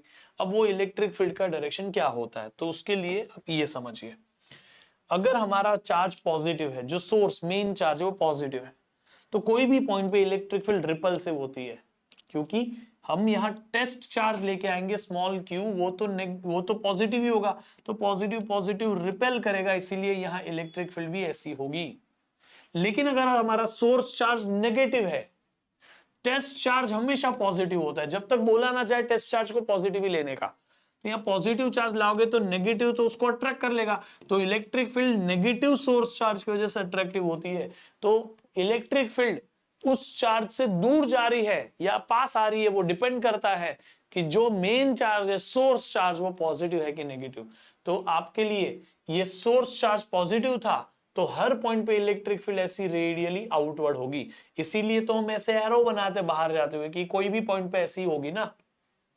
ये एरो हमने पहले ही सीख लिए इलेक्ट्रिक लाइंस ऑफ फोर्सेस में, इलेक्ट्रिक फील्ड कैसी होती है वो तो हम पहले ही समझ गए, तो वही हिसाब से डायरेक्शन बना देना, पॉजिटिव चार्ज से दूर की तरफ, नेगेटिव चार्ज से उसके तरफ, ठीक है गाइस। डाइपोल आपको लास्ट में है, तो मैं अभी उसके ऊपर समय नहीं डालूंगा बेटा, डाइपोल के बारे में थोड़ा लास्ट में सीखना हमें। हम ये चीज को जान लेते हैं जो आपकी टेक्स्ट बुक में यहां दिया है। देखो आपने अभी फॉर्मूला पढ़ा, क्या फॉर्मूला पढ़ा आपने? सबसे पहले कूलम्स लॉ का फॉर्मूला पढ़ा, जिसमें फोर्स इज इक्वल टू के की जगह 1/4 पे epsilon naught Q1 Q2 upon R square था, तो force is inversely proportional to R square, सही है। Electric field is force upon charge, force upon small charge, तो 1/4 pi epsilon naught Q upon R square. मैंने देखो आपकी text book में क्या करते हैं उन लोग ना, आप लोग कंफ्यूज करने के लिए, फॉर्मूला गंदा दिखाने के लिए एक ही डिनोमिनेटर में नीचे Q upon 4 pi epsilon R square लिख देते हैं। मैं ऐसा नहीं करता, मैं क्या करता हूं हमेशा ये 1/4 पाई को अलग से लिखता हूं, फिर बाकी सारी चीजें लिखता हूं। उसका रीजन 1/4 पाई की वैल्यू रखने में आसानी पड़ती है, 9 into 10⁻⁹ सिंपल है। अब जो भी चार्ज है उसको 9 into 10⁻⁹ से मल्टीप्लाई कर दो तो आपका आंसर आ जाता है। आपकी टेक्स्ट बुक में उन लोग क्या लिखते हैं, Q/4 pi epsilon not are. अब ये लिखने से कंफ्यूजन हो सकती है, आपको यहाँ पे 1/4 पाई एप्सिलॉन नॉट अलग लिख लेना है, ये अच्छा तरीका है लिखने का, ठीक है। एनी विच वेज, तो इलेक्ट्रिक फील्ड भी inversely proportional to R square है, तो दोनों का ग्राफ ऐसा ही होता है, ये बताने की कोशिश है, ठीक है। फिर uniform electric field, non uniform electric field के बारे में डेफिनेशन है। यूनिफॉर्म इलेक्ट्रिक फील्ड वो होती है जहां पे लाइंस जो होती है एकदम पैरेलल हो, सेम डायरेक्शन में हो। नॉन यूनिफॉर्म इलेक्ट्रिक फील्ड वो होती है जिसमें रैंडमनेस हो, जो ऐसी ना हो यूनिफॉर्म। जैसे कि आप देख सकते हो यहाँ पे इन दोनों के बीच में इलेक्ट्रिक फील्ड लाइंस ऐसी पैरेलल है, ये यूनिफॉर्म इलेक्ट्रिक फील्ड है। ये नॉन यूनिफॉर्म इलेक्ट्रिक फील्ड है, कोई पैरेललिटी नहीं है, कोई सेम डायरेक्शन नहीं है, बस, ठीक है। अब एक चीज में आपको ये जो है कैपेसिटर में हम सीखेंगे, ये वाला हिस्सा खाली मैं बता दूं, ये पॉजिटिव प्लेट, ये नेगेटिव प्लेट, उन दोनों के बीच में अगर आपको एक रिलेशनशिप चाहिए तो वो होती है electric field is equal to potential upon D distance, ठीक है। आई थिंक सही तो लिखा है, ये रहा देखो, E is equal to V upon D, बस डिस्टेंस क्या हो गया इन दो प्लेट्स के बीच का डिस्टेंस। ये थोड़ा बहुत कैपेसिटर से रिलेटेड है, इसलिए मैं अभी इस पे समय नहीं दे रहा हूं, हम कैपेसिटर के टाइम पे इसको सीख लेंगे, ठीक है, टेंशन नको यूज। एक ही क्वेश्चन है, आप खुद देख लोगे तो भी आपको आ जाएगा, क्योंकि उसको समझाने के लिए मुझे आपको पोटेंशियल समझाना पड़ेगा, और पोटेंशियल आपके 11th के सिलेबस में नहीं है, 12th में, तो हम उसको बीच में नहीं घुसेड़ेंगे, 12th में ही सीखेंगे, ठीक है। चल, अब हमारा आ गया इलेक्ट्रिक लाइंस ऑफ फोर्स वाला टॉपिक, ये हमारा हो गया। ऊपर इलेक्ट्रिक फील्ड भी हमने कर लिया। अब हमें करना क्या है, वो होगा इलेक्ट्रिक फ्लक्स के बारे में, कि डायपोल मोमेंट है, डायपोल ये रहा, गॉस लॉ ये रहा, गॉस लॉ के ऊपर है flux, electric flux, topic number 10.7 electric flux, ठीक है। इसको सही तरीके से समझना है। आप जल्दी से ये पेज ओपन कर लीजिए, क्विक। तो इलेक्ट्रिक फ्लक्स क्या होता है भाई? इलेक्ट्रिक फ्लक्स यानी इलेक्ट्रिक फील्ड का ही एक दूसरा तरीका है इसको समझने का। इलेक्ट्रिक फील्ड कितनी एरिया में से कितनी पास हो रही है ये बता दो, तो हो गया इलेक्ट्रिक फ्लक्स। इलेक्ट्रिक फ्लक्स होता है कितनी इलेक्ट्रिक फील्ड पास हो रही है एक सरफेस से, वो है इलेक्ट्रिक फ्लक्स, ठीक है। कोई सरफेस है जिसमें से कितनी इलेक्ट्रिक लाइंस पास हो रही है, वो इलेक्ट्रिक फ्लक्स से पता चलता है। मैं ये नहीं कह रहा हूं कि एग्जैक्ट कितनी नंबर ऑफ लाइंस पास हो रही है हम बताएं। जैसे हम नंबर ऑफ लाइंस तो हम बनाते ना, मैं चाहूं तो 2 ही बनाऊं, तुम चाहो तो 25 बनाओ, तो एग्जैक्ट नंबर ऑफ लाइंस नहीं बनानी है, exact number of lines count करके नहीं ये आंसर लाना है, बस ये कितनी नंबर ऑफ लाइंस उस सरफेस को क्रॉस कर रही है उसका आपको एक अंदाजा देता है कि भाई अगर फ्लक्स इतना है तो इतनी नंबर ऑफ लाइंस पास हो रही है। समझ गए? जैसे आपको अगर मैं बताऊं तो ये एक सरफेस है और यहां ऐसी इलेक्ट्रिक फील्ड लाइंस पास हो रही है, तो अगर ये इलेक्ट्रिक फील्ड लाइंस ज्यादा पास हो रही है ज्यादा फ्लक्स, कम इलेक्ट्रिक फील्ड लाइंस पास हो रही है कम फ्लक्स। इसी को 2D में यहां पे बनाया, ये 3D डायग्राम है, तो यहाँ पे ऐसा शीट ऑफ पेपर है जिसमें से ऐसी लाइंस पास हो रही है। अब उसको सामने से देखोगे तो एक लाइन ही दिखेगी सरफेस की, ऐसे इलेक्ट्रिक फील्ड लाइंस पास हो रही है। समझ में आ गया? तो इलेक्ट्रिक फ्लक्स को हम फाई सिंबल से लिखते हैं, ये सिंबल का नाम है फाई, जो होता है electric field intensity dot product surface area vector. अब ये आपको कई बार डाउट क्रिएट कर सकता है कि भाई सरफेस एरिया थोड़ी वेक्टर होता है। हाँ जी, सरफेस एरिया एक वेक्टर ही होता है। आपने अभी तक में ये सर्कल पढ़ा है, सर्कल का एरिया कितना है पाई आर स्क्वायर, तो ये एरिया का मैग्नीट्यूड था सिर्फ, ये जो आप पाई आर स्क्वायर लिखते थे ना अभी तक में, ये एरिया का सिर्फ मैग्नीट्यूड था पाई आर स्क्वायर। ये सरफेस एरिया यानी जो सरफेस हमारा है उस सरफेस के सेंटर पे जाने का, इस सरफेस से परपेंडिकुलर एक वेक्टर बनाने का, और वो हो जाता है area vector. Pi R square is just a magnitude for this. अगर आपने स्क्वायर पढ़ा, ठीक है, स्क्वायर या रेक्टेंगल लेंथ इंटू ब्रेथ, तो ये सिर्फ मैग्नीट्यूड है भाई। ये लेंथ वेक्टर, ये ब्रेथ वेक्टर, उन दोनों का क्रॉस प्रोडक्ट करोगे तो आपको ये एरिया मिलेगा। उस एरिया वेक्टर को ऐसे परपेंडिकुलर बताते हैं, area vector is equal to L bar cross B bar. अब आप समझ लो मेरी एक बात को, आपने ना वेक्टर्स पढ़ा होगा ना, वेक्टर्स, उसमें पैरेललोग्राम लॉ पढ़ा होगा, वहां पे एक वेक्टर इधर एक वेक्टर उधर है, दोनों का क्रॉस प्रोडक्ट बनाओ, पैरेललोग्राम का जो डायगोनल है उससे आप मैग्नीट्यूड निकालते हो, लेकिन डायरेक्शन कैसे निकालते हो? Sorry, cross product L bar cross B bar. तो L bar cross B bar क्या होता है बेटा? एल बी साइन थीटा या बी एल साइन थीटा। तो बी एल इधर है तो एल साइन थीटा इधर आ गया, तो B into L sine theta, length into height, क्या हो गया बेटा? एरिया ही तो हो गया पैरेललोग्राम का। तो इसलिए एरिया वेक्टर जो होता है वो अल्टीमेटली क्रॉस प्रोडक्ट से आता है, और ये एक वेक्टर क्वांटिटी होती है। अगर आपका सर्कल ऐसा है तो एरिया वेक्टर इधर बनाओ। स्फीयर है आपके पास में, ये स्फीयर है, तो हर सरफेस के कोई भी पॉइंट से परपेंडिकुलर वेक्टर बनाओ, ये सब एरिया वेक्टर है। लेकिन स्फीयर एक 3D शेप है तो उसके अंदर नहीं हम बनाएंगे, ये गलत है। फिर समझ में आ गया? कोई भी शेप के अंदर नहीं बनाएंगे। ये हमारे पास क्यूब या क्यूबॉइड बोल दो, अब उसमें यहां बाहर की तरफ बनाएंगे, अंदर की तरफ नहीं बनाएंगे कभी एरिया वेक्टर। तो एरिया वेक्टर कैसे बनाना है, आई होप आपको समझ गया। वही एरिया वेक्टर को यहाँ एस बार लिया गया है, ठीक है। कई बुक में ए बार भी लेता है, आपकी इच्छा है बेटा। मैं तो ए बार भी प्रेफर करता हूँ जब मुझे कई बच्चों को पढ़ाना होता है, कई बार एस बार भी लिखता हूँ। सीबीएसई में यूजुअली एस बार लिखते हैं। आपके सिलेबस में क्या लिखा है एक बार बता देता हूँ मैं आपको। एरिया वेक्टर का एस बार ही लिखा है, ठीक है, एस बार। तो हम एस बार ही लेंगे, ठीक है। अब ई बार डॉट एस बार, ई बार का मैग्नीट्यूड ई, एस बार का मैग्नीट्यूड एस, डॉट प्रोडक्ट हटेगा तो कॉस थीटा आ जाएगा। क्लियर है। जैसे ये सर्कल का एरिया ऊपर हो जाएगा, रेक्टेंगल का एरिया ऊपर हो जाएगा, इस तरह इस एरिया का वेक्टर, एरिया वेक्टर ऐसे हो जाएगा। तो आप यहां पे ये समझिए, ये आपका इलेक्ट्रिक फ्लक्स है, ठीक है। अब इलेक्ट्रिक फील्ड का unit newton per coulomb, area का unit metre square, newton metre square पर कूलम इसका यूनिट हो गया। क्लियर है, ठीक है। अब आपको ये ई बार, एस बार और कॉस थीटा, ये तीनों वैल्यू रखनी है तो आपको फ्लक्स मिल जाएगा। अब ये जो थीटा दिख रहा है ना आपको यहाँ, थीटा, ये थीटा एंगल है इलेक्ट्रिक फील्ड का और एरिया वेक्टर का। एरिया से नहीं बेटा, एरिया वेक्टर से एंगल।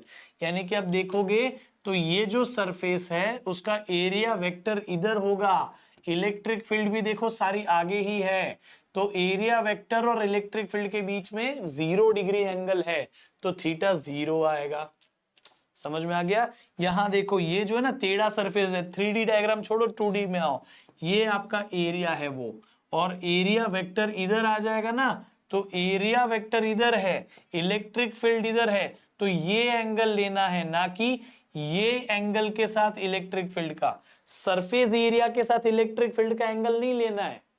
यहाँ पे ये सरफेस एरिया है, इलेक्ट्रिक फील्ड इधर है, तो आप बोलोगे सर एरिया के साथ तो 90 डिग्री बना रहा है इलेक्ट्रिक फील्ड। नहीं, एरिया वेक्टर पहले बनाओ। तो सरफेस एरिया से परपेंडिकुलर ये हो गया एरिया वेक्टर, और इलेक्ट्रिक फील्ड और एरिया वेक्टर के बीच का एंगल बनेगा। यहां पे भी वही करना है हमें, देखो ध्यान से समझना इसको। ये है आपका एरिया, एरिया का इलेक्ट्रिक फील्ड से एंगल लोगे गलत है, एरिया वेक्टर बनाओ, इस वेक्टर का इलेक्ट्रिक फील्ड के साथ एंगल लेना है। एरिया वेक्टर का इलेक्ट्रिक फील्ड के साथ एंगल। यहां पे एक क्वेश्चन में छोटा सा एग्जांपल के साथ बताता हूं। ये हमारा सर्कल है, तो उसका एरिया वेक्टर इधर होगा, ये इलेक्ट्रिक फील्ड ऐसे जा रही है, तो इलेक्ट्रिक फील्ड का एरिया वेक्टर के साथ एंगल होता है, वो हमारा यहां एंगल आएगा। कितना एंगल है, 60 डिग्री, तो 60 आया। आपको लगेगा एरिया के साथ इलेक्ट्रिक फील्ड का तो 30 डिग्री बन रहा है, ये एरिया सरफेस एरिया के साथ है बेटा, हमें तो एरिया वेक्टर के साथ एंगल चाहिए, तो पहले एरिया वेक्टर बनाओ हमेशा, ठीक है। ये सरफेस एरिया का वेक्टर बनाया, वेक्टर के साथ में इलेक्ट्रिक फील्ड का जो एंगल है वो यहां पे डालोगे। अब ये सरफेस एरिया वेक्टर, जो सरफेस एरिया उसकी वैल्यू 5 है, इलेक्ट्रिक फील्ड की वैल्यू 10 है, तो एंगल दोनों के बीच में अब 60 है, तो E की वैल्यू 10, S की वैल्यू 5, थीटा की वैल्यू 60 डाल दो, आपका फ्लक्स मिल गया। समझ में आया कि नहीं आया, हाँ कि ना, याद रहेगा बेटा। तो ये हमारे फ्लक्स के बारे में बेसिक बात है। हम फ्लक्स को ना कई बार इंटीग्रेशन की तरह ऐसे लिखते हैं, ई बार डॉट डी एस बार का इंटीग्रेशन एस का है, समझ में आ गया। इसका एक और यूनिट है वोल्ट पर मीटर, वोल्ट मीटर। दूसरा यूनिट मैंने बता दिया Newton per coulomb, Newton metre square पर कूलम, ये पहला यूनिट। दूसरा यूनिट वोल्ट मीटर, ठीक है बेटा। आई होप आपको समझ में आ गया, ये क्लियर है गाइस, क्लियर है। अब हमें करना है गॉस लॉ। मैं आपको उसी सीक्वेंस में पढ़ा रहा हूं जिस सीक्वेंस में आपके टेक्स्ट बुक में दिया हुआ है। गॉस लॉ, गॉस लॉ बहुत सिंपल सी बात करता है। ये गॉस लॉ काम क्या करता है, गॉस लॉ हमें फ्लक्स निकाल के देता है। गॉस लॉ हमें क्या निकाल के देता है bro, Gauss law gives flux.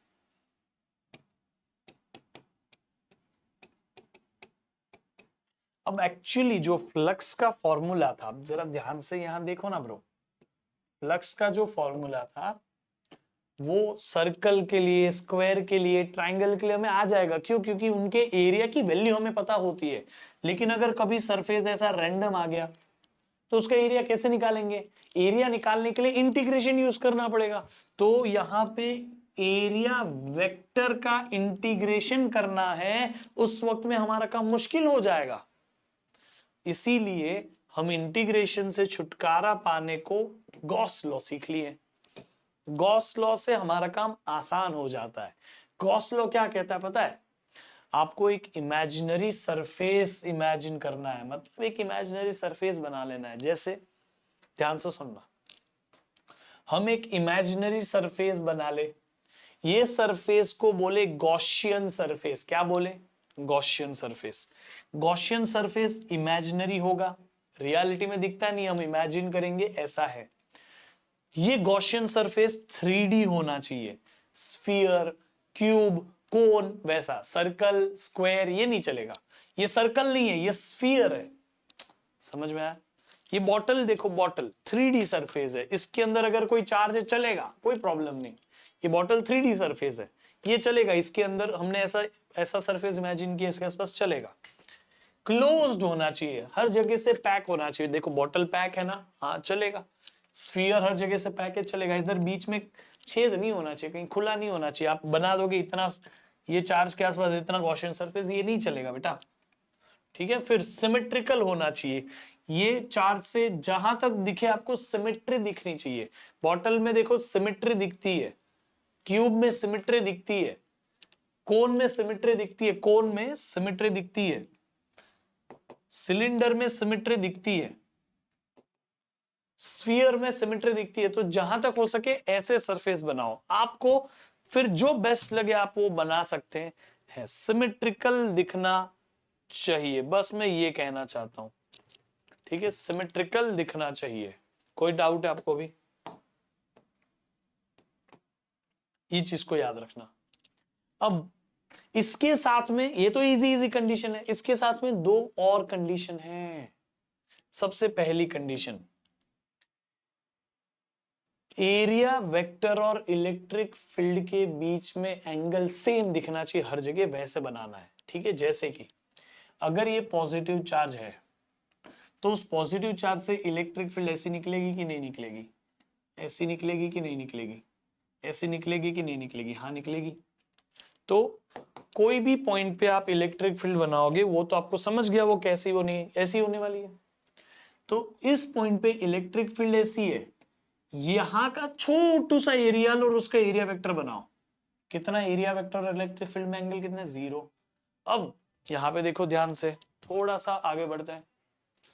अब यहां आ जाओ, इस पॉइंट पे इलेक्ट्रिक फील्ड ऐसी होगी, एरिया वेक्टर बनाओ छोटे से इधर एरिया का, तो एरिया वेक्टर पे एंगल दोनों के बीच में 0। यहां पे आ जाओ, इलेक्ट्रिक फील्ड इस जगह पे ऐसी होगी, इस जगह पे छोटा सा एरिया वेक्टर बनाओ तो ऐसी होगी।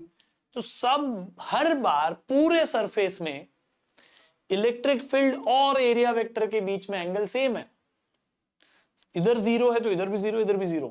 इधर 90 बनता कहीं तो पूरे सरफेस पे 90 बनना चाहिए। ये कंडीशन है, ये आपको ज्यादा यूज नहीं होगी, बट कई बार कॉन्सेप्चुअली बहुत इन डेप्थ जाने के लिए पता होना चाहिए। अभी मैं इसके ऊपर ज्यादा डिस्कशन नहीं करूंगा क्योंकि आपके लेवल पे इतनी ज्यादा ये नहीं इंपॉर्टेंट है, इसलिए। ठीक है, तो ये गॉसियन सरफेस कैसे बनाना है, ये इसका काम भी आपको ना डेरिवेशन में आता है। तो जस्ट बिकॉज आप थोड़ा बहुत एप्लीकेशन ऑफ गॉस लॉ कर पाओ क्लास 12th में, उसीलिए मैं आपको बस एक गॉसियन सरफेस कैसा बनाना है वो बता रहा हूं। बाकी कुछ जरूरत नहीं है भाई। गॉसियन सरफेस के अंदर कितना चार्ज है डिवाइडेड बाय एप्सिलॉन कर दो, आपको उधर ही फ्लक्स मिल गया। फ्लक्स निकालने का डिफिकल्ट तरीका था integration of E bar dot D S bar. Easy तरीका है कितना charge divided by epsilon not, खत्म भाई, इतना सिंपल है। ठीक है, देखो यहां पे आप गॉस लॉ लगाइए, ये गॉस लॉ लगाइए। अब मैं आपको ना यहां बता देता हूं -q5 चार्ज बैठा है। अब देखो यहां पे आपको लगाना है Gauss law.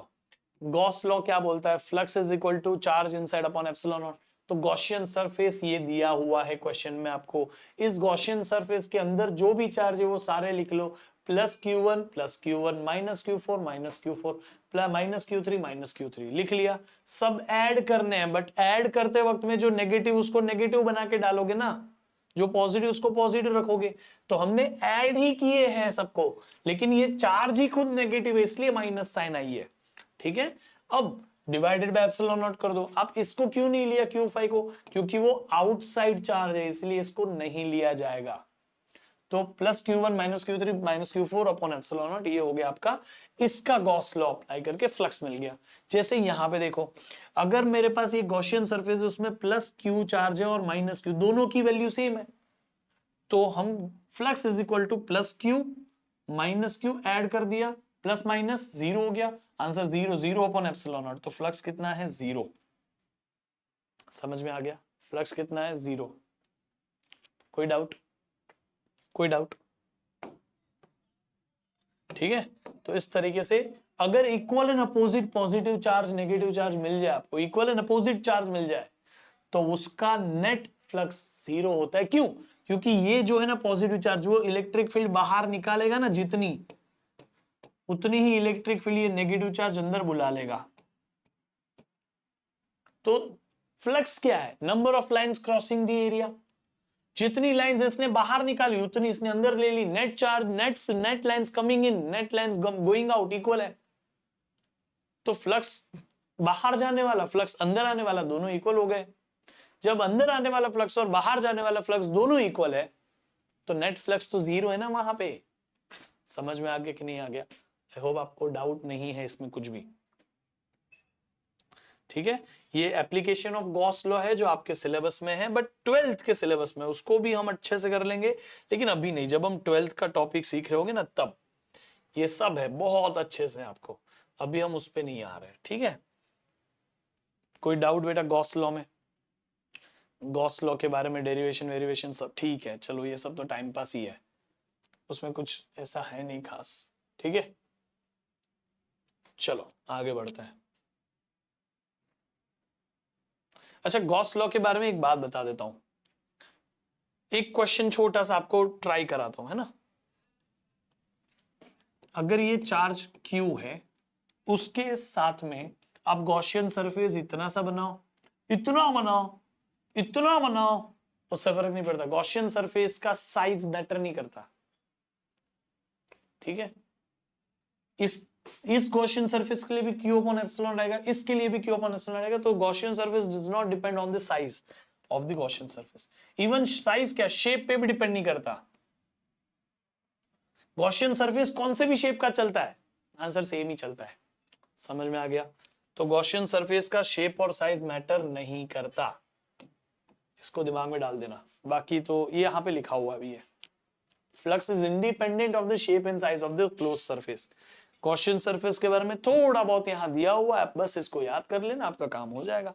Now let's come to electric dipole. बेटा डाइपोल पे चलते हैं, सेकेंड लास्ट टॉपिक है आई गेस, तो जल्दी से डाइपोल को सीख लेते ब्रो। डाइपोल बढ़िया चीज है भाई, बढ़िया चीज है, मस्त में सीख लो।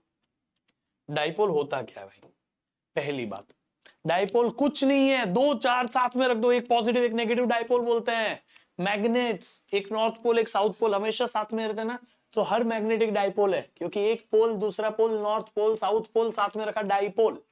Positive charge negative charge, positive charge negative charge equal है अपोजिट है, साथ में रख दिया डाइपोल। बस डाइपोल यही है, एक पॉजिटिव चार्ज एक नेगेटिव चार्ज, दोनों को कुछ डिस्टेंस से सेपरेट कर दिया, हो गया ये dipole. Dipole is a combination of two charges. Dipole is a combination of two charges which are equal and opposite in nature. इस डाइपोल में, इसको डाइपोल बोलते और कुछ नहीं बोलते भाई, क्योंकि इलेक्ट्रोस्टैटिक्स में पॉजिटिव अलग हो सकता है नेगेटिव अलग हो सकता है, तो दोनों साथ में दिखे तो डाइपोल बोल सकता है। दोनों के जोड़ती हुई जो ये लाइन है ना, इसको बोलते हैं एक्सिस ऑफ डाइपोल।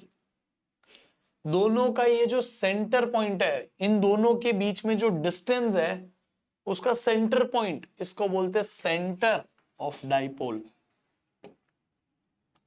ठीक है, इन दोनों के बीच का जो डिस्टेंस है, उन टोटल डिस्टेंस को 2L लेते, सेंटर से यहां तक का डिस्टेंस L, सेंटर से यहां तक का distance L, total distance 2L। CBSE वाले इस डिस्टेंस को A बोलते हैं, 2A। HSC वाले इस डिस्टेंस को L बोलते हैं। कुछ फर्क नहीं है यार, मैं तो पी बोलू टी बोलू क्या फर्क पड़ता है, letter does not matter, distance है, बस ये मानना है हमारा। अब आगे आ जाओ, समझ गया, सेंटर से यहां तक का डिस्टेंस है, सेंटर से यहां तक सारी चीजें सेंटर से मेजर होगी। डाइपोल दो चार्जेस से जरूर बना है, लेकिन अब वो साथ में गिने जाएंगे, तो सेंटर से हर डिस्टेंस मेजर होगा। सेंटर से पास होने वाला और दोनों चार्जेस से पास होने वाली लाइन एक्सिस, सेंटर से उन दोनों चार्जेस के डिस्टेंस से परपेंडिकुलर जो बनता है ना, इसको बोलते हैं इक्वेटर। अगर मैं बोलूं कि हमें बताना है इधर कितनी इलेक्ट्रिक फील्ड है, तो इधर इलेक्ट्रिक फील्ड बताने के लिए आप डिस्टेंस जो लोगे ना, वो भी सेंटर से लोगे, आर डिस्टेंस। मैं बोलूं इधर कितनी इलेक्ट्रिक फील्ड है बताओ, तो नेगेटिव चार्ज से नहीं, पॉजिटिव चार्ज से नहीं, सेंटर से यहां तक का डिस्टेंस आर लिया जाएगा। हर बार डिस्टेंस जो है वो सेंटर से मेजर होगा, तो सेंटर से वहां तक के डिस्टेंस को आर लिया जाता है, कोई भी पॉइंट के डिस्टेंस को। समझ में आ गया, कोई भी पॉइंट के डिस्टेंस को। अब ये पॉजिटिव चार्ज, ये negative charge separated by some distance, उस डिस्टेंस को ए टू ए बोलो, एल टू एल बोलो, सेम ही तो बात है। ये सेंटर ऑफ द डाइपोल, ठीक है। ये जो डाइपोल है, ठीक है, डाइपोल, उसमें एक प्रॉपर्टी होती है हमेशा, जैसे एक मैग्नेट भी एक डाइपोल ही है, क्योंकि मैग्नेट में भी नॉर्थ और साउथ दोनों है। अब आपको पता है हमारा अर्थ भी एक बड़ा सा मैग्नेट है, तो हम अर्थ पे कहीं पे भी एक मैग्नेट को ऐसे लटका दे, इधर रस्सी लगाई इधर मैग्नेट, तो मैग्नेट अपने आप नॉर्थ साउथ में अलाइन हो जाता है। क्यों? क्योंकि वो अर्थ की मैग्नेटिक फील्ड के अलॉन्ग अलाइन हो जाता है। तो मैग्नेटिक फील्ड में एक मैग्नेट अपने आप घूम जाता है, मूवमेंट दिखाता है, टर्निंग इफेक्ट दिखाता है। वैसे ही अगर यहां कहीं ये पॉजिटिव चार्ज और नेगेटिव चार्ज वाला डाइपोल है, तो वो दूसरी इलेक्ट्रिक फील्ड अगर मैं यहां लगा दूं, तो अपने आप ये जो डाइपोल है ना, वो अपने आप को ऐसे अलाइन कर लेगा। पॉजिटिव चार्ज इधर, नेगेटिव चार्ज इधर, अपने आप खुद को सेट कर देगा, खुद अपने आप टर्न हो सकता है। ये टर्निंग इफेक्ट को ही डाइपोल मूवमेंट कहते हैं। डाइपोल मूवमेंट से हमें यह पता चलता है कि ये डाइपोल कितना स्ट्रांग है, जितना ज्यादा स्ट्रांग उतना जल्दी टर्न कर सकता है, जितना कम टर्न करेगा उतना वीक है। तो स्ट्रेंथ ऑफ डाइपोल दिखाने का तरीका है कि इलेक्ट्रिक डाइपोल मूवमेंट कितना है। समझ में आ गया? ये इलेक्ट्रिक डाइपोल मूवमेंट को हम P से रिप्रेजेंट करते हैं। P जो है वो डाइपोल मूवमेंट का सिंबल है। ये वेक्टर क्वांटिटी है, इसलिए P बार लिखा। ये P की वैल्यू क्या होती है? कोई भी एक चार्ज की वैल्यू लिखो, multiply by the distance between them. आपकी बुक में टोटल डिस्टेंस 2L लिखा है, तो 2L रख सकते हैं। टोटल डिस्टेंस CBSE वाले 2A लेते हैं, तो 2A लिख सकते हैं। तो नीट में कई बार आपको ये डिस्टेंस A दिखेगा, JEE में A से दिखाएगा, आपकी बुक में L लिखा है, फर्क नहीं पड़ता, मतलब समझ गया ना। तो Q into 2A into dipole movement का डायरेक्शन, ये वेक्टर है तो ये मैग्नीट्यूड Q इंटू 2A, और डायरेक्शन हो गया P cap. P cap direction क्या होता है? डाइपोल का हमेशा का डायरेक्शन नेगेटिव से पॉजिटिव की तरफ होगा। डाइपोल मूवमेंट का डायरेक्शन फिक्स्ड है। करंट का डायरेक्शन कैसे फिक्स्ड है? नेगेटिव से पॉजिटिव, सॉरी पॉजिटिव से नेगेटिव, जैसा भी मानो यार, नेगेटिव चार्ज के अपोजिट में पॉजिटिव चार्ज के, ऐसे करंट का डायरेक्शन कैसा फिक्स है ना, वैसे ही डाइपोल मूवमेंट का डायरेक्शन फिक्स्ड है, नेगेटिव चार्ज से पॉजिटिव चार्ज के तरफ। तो हम सेंटर पे नेगेटिव से पॉजिटिव के तरफ डाइपोल मूवमेंट बता देते हैं। अगली बार शॉर्ट में अगर मुझे किसी को बताना है कि यहाँ डाइपोल बैठा है, तो मैं ऐसा पूरा सिस्टम नहीं बनाऊंगा, ये पॉजिटिव चार्ज ये नेगेटिव चार्ज ये नहीं बनाऊंगा, सिर्फ एक एरो बना दूंगा डाइपोल मूवमेंट का। ये एरो खुद रिप्रेजेंट करता है कि वहां डाइपोल बैठा है, इसीलिए उसका मूवमेंट होगा ना। तो डाइपोल मूवमेंट वेक्टर खुद बताता है कि यहाँ एक डाइपोल है, यानी यहाँ एक नेगेटिव चार्ज बैठा होगा, यहाँ एक पॉजिटिव चार्ज बैठा होगा, तब भी आपने सेंटर से ऐसा एरो बनाया। लेकिन आपको ये बताने की जरूरत नहीं है अभी, तो आप इसीलिए क्लास 12th में या 11th में भी हो ना, डायामैग्नेटिज्म, पैरामैग्नेटिज्म, फेरोमैग्नेटिज्म पढ़ते हो ना, तो उसमें मैग्नेट्स के अंदर ऐसे एरोस बनाए हैं। ये एरो डाइपोल्स रिप्रेजेंट कर रहे हैं, क्योंकि डाइपोल मूवमेंट बता रहे हैं अपन। डाइपोल मूवमेंट कब बताते हैं? जब डाइपोल हो तो ही तो बीच में एरो बना के डाइपोल मूवमेंट बताते ना। तो पूरा डाइपोल बताने की जरूरत ही नहीं है अभी, सिर्फ उसका डाइपोल मूवमेंट का एरो बना दो, अपने आप समझ जाएगा कि ये नेगेटिव इधर पॉजिटिव है। डाइपोल बैठा है, आपने एरो ऐसे बनाया डाइपोल मोमेंट का, अपने आप समझ गए इधर पॉजिटिव, इधर नेगेटिव, इधर पॉजिटिव बनाया है। तो डाइपोल बनाना हर बार जरूरी नहीं है, सिर्फ डाइपोल मोमेंट बना दो तो भी दिखेगा कि वहां डाइपोल प्रेजेंट है, इसीलिए डाइपोल मोमेंट बनाया है। आई होप आप मेरी बातें समझे, ठीक है। तो ये डाइपोल मोमेंट का direction always from negative to positive, ठीक है। इसका यूनिट होता है चार्ज का यूनिट कूलम, डिस्टेंस का यूनिट मीटर। 2a 2l बोलो 2a बोलो, डिस्टेंस है ना, तो मीटर। अब ये डाइपोल के एक्सिस पे कोई भी पॉइंट पे इलेक्ट्रिक फील्ड आपको पूछ ली जाए, एक्सिस पे कोई भी पॉइंट पे इलेक्ट्रिक फील्ड आपको पूछ ली जाए, सेंटर से r डिस्टेंस पे इलेक्ट्रिक फील्ड पूछे, तो लिखने का k 2p/r³। ये जो k है वो एक्चुअली में 1/4πε0 है। आपकी टेक्स्ट बुक में शायद 1/4πε0 2p/r³ लिखा हो। मैं तो उसको k भी नहीं लिखूं, 1/4πε0 भी ना लिखूं, सिर्फ इसको 9 × 10⁻⁹ लिख दूं, सीधा आंसर मिलता है भाई। ये k 2p/r³ याद रखने के लिए इजी है, लेकिन कंफ्यूज मत होना, ये डाइलेक्ट्रिक कांस्टेंट नहीं है। मैंने क्या बोला, डाइलेक्ट्रिक कांस्टेंट सिर्फ कैपेसिटर्स में आएगा, तब तक नहीं। तो ये जो k है वो 1/4πε0 को शॉर्ट में लिखा है, इलेक्ट्रोस्टैटिक कांस्टेंट, जिसकी वैल्यू 9 × 10⁻⁹ है। तो 9 × 10⁻⁹ × 2 टाइम्स p/r³। ये p कैसे निकालना है, तो q × 2a से निकाल लो। वेक्टर फॉर्म तो बोला नहीं है, सिर्फ मैग्नीट्यूड रख दो, q × 2a रख के खत्म। इसी तरह से इक्वेटर पे कोई भी पॉइंट पे अगर मैं बोलूं इलेक्ट्रिक फील्ड बनाओ, जैसे ये इक्वेटर पे इस पॉइंट पे बोला, तो सेंटर से वहां तक का डिस्टेंस r लिया, तो वो r³ ही रखने का, k 1/4πε0 या 9 × 10⁻⁹ यहां रख देने का, और ये p डाइपोल मोमेंट रख देने का। बस इन फॉर्मूला में और इस फॉर्मूला में सिर्फ दो अंतर है, इधर 2 है इधर 2 नहीं है, इधर माइनस साइन नहीं है इधर माइनस साइन है। माइनस साइन होना ना होना से अंतर क्या है पता है, ध्यान से समझो। माइनस साइन होने या ना होने में अंतर क्या है, electric field on axis positive है, यानी डाइपोल मोमेंट और इलेक्ट्रिक फील्ड दोनों वेक्टर है ना, तो डाइपोल मोमेंट का डायरेक्शन और इलेक्ट्रिक फील्ड का डायरेक्शन सेम है। अगर एक्सिस पे कोई भी पॉइंट पे इलेक्ट्रिक फील्ड चाहिए, तो डाइपोल मोमेंट का डायरेक्शन ये है, तो इलेक्ट्रिक फील्ड का डायरेक्शन भी वही है, इसीलिए वहां नेगेटिव बनाने की जरूरत नहीं पड़ी। लेकिन इक्वेटर पे कोई भी पॉइंट पे आपको इलेक्ट्रिक फील्ड चाहिए, तो कोई भी पॉइंट पे इलेक्ट्रिक फील्ड डाइपोल मोमेंट के माइनस में होगी, यानी अपोजिट में होगी। इलेक्ट्रिक फील्ड इधर होगी, डाइपोल मोमेंट इधर है, तो डाइपोल मोमेंट और इलेक्ट्रिक फील्ड अपोजिट है, ये बताने के लिए माइनस साइन लगाया है। इधर दिखाया भी है, electric field is along the dipole moment, electric field is opposite to the dipole moment on equator. ये इक्वेटर है, ये एक्सिस है। आई होप आपको समझ गया। कोई डाउट है क्या, कोई डाउट है नहीं ना, बस ये तो एक्सिस पे और इक्वेटर पे दोनों पॉइंट पे बता दी। अब कोई भी रैंडम पॉइंट पे आपको चाहिए, जैसे ये आपका नेगेटिव चार्ज पॉजिटिव चार्ज, ये डाइपोल मोमेंट, ये हो गया आपका वो पॉइंट जहां पे आपको इलेक्ट्रिक फील्ड चाहिए, तो यहां से यहां तक का डिस्टेंस r बना दो, और ये जो r वेक्टर है ना, उसका डाइपोल मोमेंट के साथ क्या एंगल बन रहा है, थीटा, तो वो थीटा को यहां डाल दो, ये k p/r³ as it is into √1 + 3 cos² theta. देखो p डाइपोल मोमेंट आपको पता है, डाइपोल मोमेंट q2 से निकल जाएगा, r³ यहां से यहां तक का ये जो डिस्टेंस है वो r है, बाकी 1 + 3 cos² थीटा, ये थीटा यहां पे डाल दो, हो गया।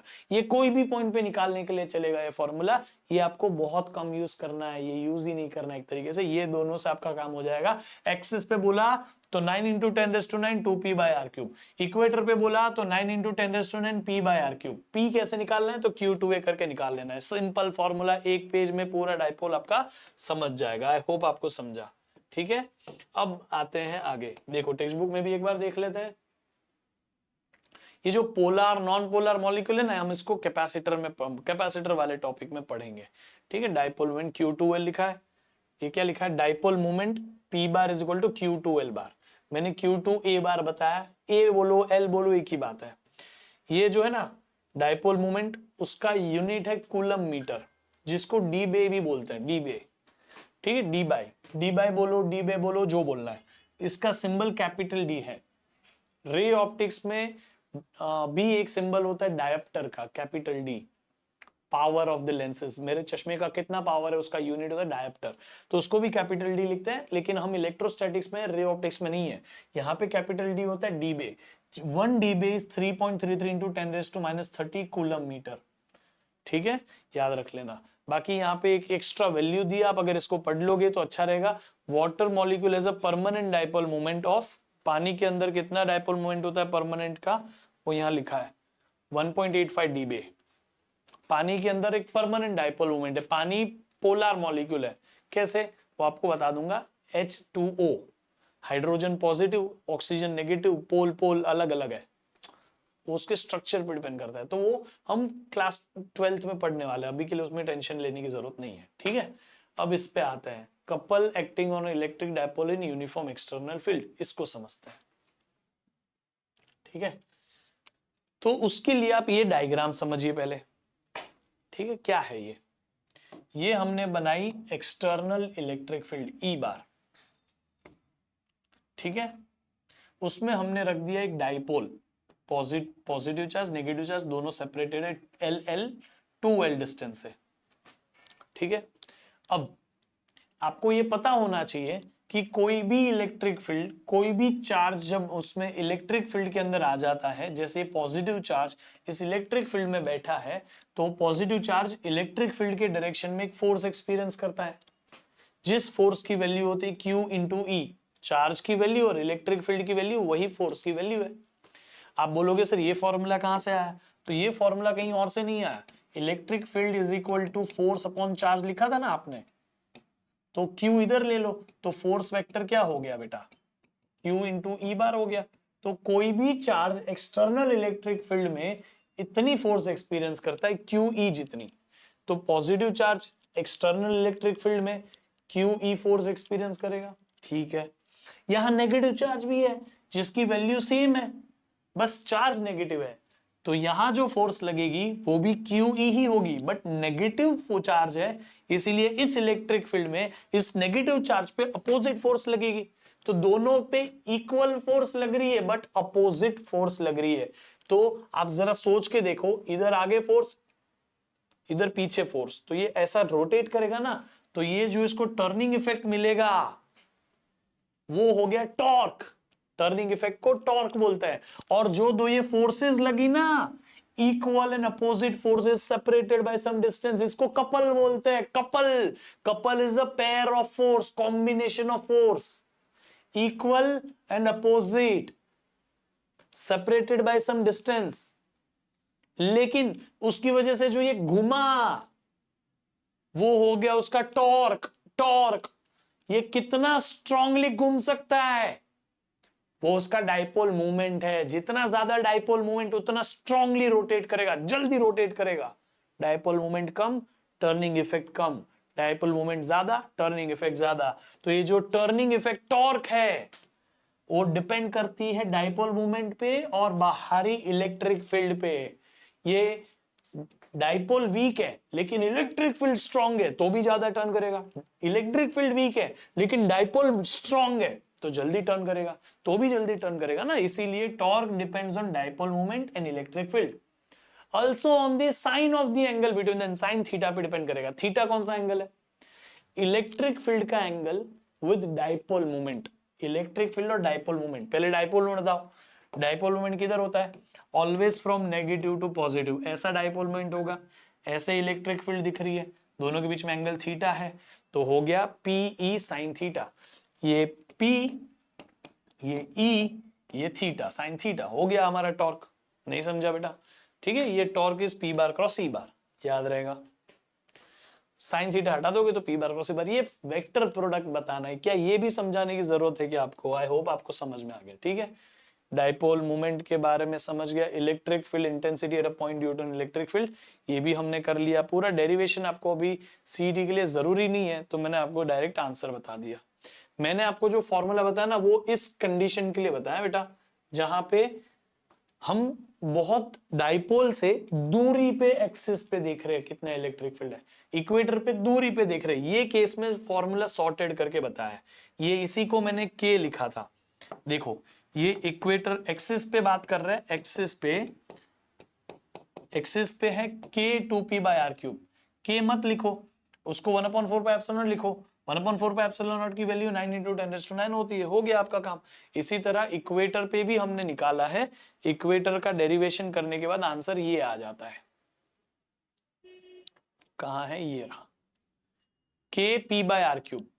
के मत लिखो, चाहिए तो 1/4 बाय एप्सिलॉन नॉट लिखो, आपकी इच्छा है। समझ में आ गया। अब है लास्ट टॉपिक। ये टॉपिक एक्चुअली एप्लीकेशन ऑफ क्या बोलते हैं, एप्लीकेशन ऑफ गॉस लॉ में कराना चाहिए, बट ठीक है आपके सिलेबस में दिया है तो हम एक बार बात कर लेते हैं। कोई चीज की टेंशन नहीं है, छोटा सा टॉपिक है, अभी डिस्कस हो जाएगा। कोई भी लीनियर चीज हो, रॉड, वायर, उसमें कितना चार्ज भरा हुआ है, बड़ा सा वायर है तो उसको मेजर करना टोटल चार्ज डिफिकल्ट होता है। कई बार आपके घर के ऊपर से बड़े बड़े तार जाते हैं इलेक्ट्रिसिटी के, पता है ना, कितने लंबे तार है, कितना चार्ज मेजर करोगे पता नहीं, आपको नहीं चलेगा। इसीलिए हम उसमें एक चीज मेजर करते हैं, लीनियर चार्ज डेंसिटी। यानी कि पूरे तार को छोड़ो ना, 1 मीटर के वायर में कितना चार्ज भरा हुआ है, तो 2 मीटर में कितना मिल जाएगा, 3 मीटर में कितना मिल जाएगा। अगर 1 मीटर वायर में 2 कूलम है तो 2 मीटर वायर में 4 कूलम, 3 मीटर वायर में 6 कूलम। तो ये हम एक रेफरेंस बना लेते हैं। बहुत बड़ी चीज होती है ना कोई, तो उसको मेजर करने के लिए एक छोटी सी चीज को मेजर कर लो, फिर रिपीट करते करते बड़ी सी बन जा सकती है, जितना चाहिए उतना माप सकते हैं। तो लीनियर चार्ज डेंसिटी वही है कि कितना चार्ज कितनी कितनी लेंथ में भरा हुआ है, उसको बोलते हैं लीनियर चार्ज डेंसिटी। लैम्बडा से रिप्रेजेंट करते हैं, चार्ज का यूनिट कूलम, लेंथ का unit metre, coulomb per metre, हो गया।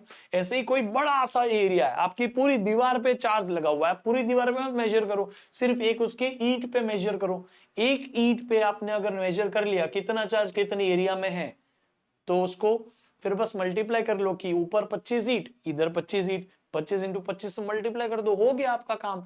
तो कितने एरिया में चार्ज है वो डिसाइड करने के लिए आप चार्ज अपॉन एरिया कर दो, ये हो गया सरफेस पे कितना चार्ज भरा हुआ है, surface charge density. Charge coulomb, area metre square, coulomb per metre square. ऐसे ही कोई 3D शेप है, आपकी पूरी रूम में कितना चार्ज भरा हुआ नहीं पता चलेगा। एक काम कर, छोटे से जगह पे मेजर कर ले कि इतने में इतना चार्ज है, फिर मल्टीप्लाई कर, वो एरिया कितने गुना लेगा, वो वॉल्यूम कितने टाइम्स लेगा। तो ये वही है कि कितने चार्ज कितने वॉल्यूम में भरा हुआ है, volume charge density, coulomb per metre cube. इससे सिंपल क्या चाहिए, टेंशन ही मत लो इसका। मैं तो बोलता हूं ये इतना रिलेवेंट है ही नहीं। ये ऐसा ही चीज ना हम मास के लिए भी करते हैं, मास पर यूनिट लेंथ, मास पर यूनिट एरिया, मास पर यूनिट वॉल्यूम। मास पर यूनिट वॉल्यूम को मास डेंसिटी, डेंसिटी बोलते हैं, याद आया।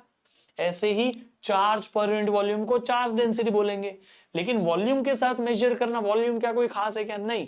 हम तो एरिया के साथ भी मेजर कर सकते हैं डेंसिटी, लेंथ के साथ भी मेजर कर सकते हैं। तो इसलिए लीनियर डेंसिटी है, ये सरफेस डेंसिटी है, या एरियल डेंसिटी है, ये वॉल्यूम डेंसिटी है। बट किसकी, चार्ज की है तीनों, मास की नहीं है। मास के लिए भी ऐसा करते हैं हम, याद आ रहा है आपको, न्यूटन्स लॉज ऑफ मोशन में कई जगह पे हम मास को भी इस तरह से करते हैं।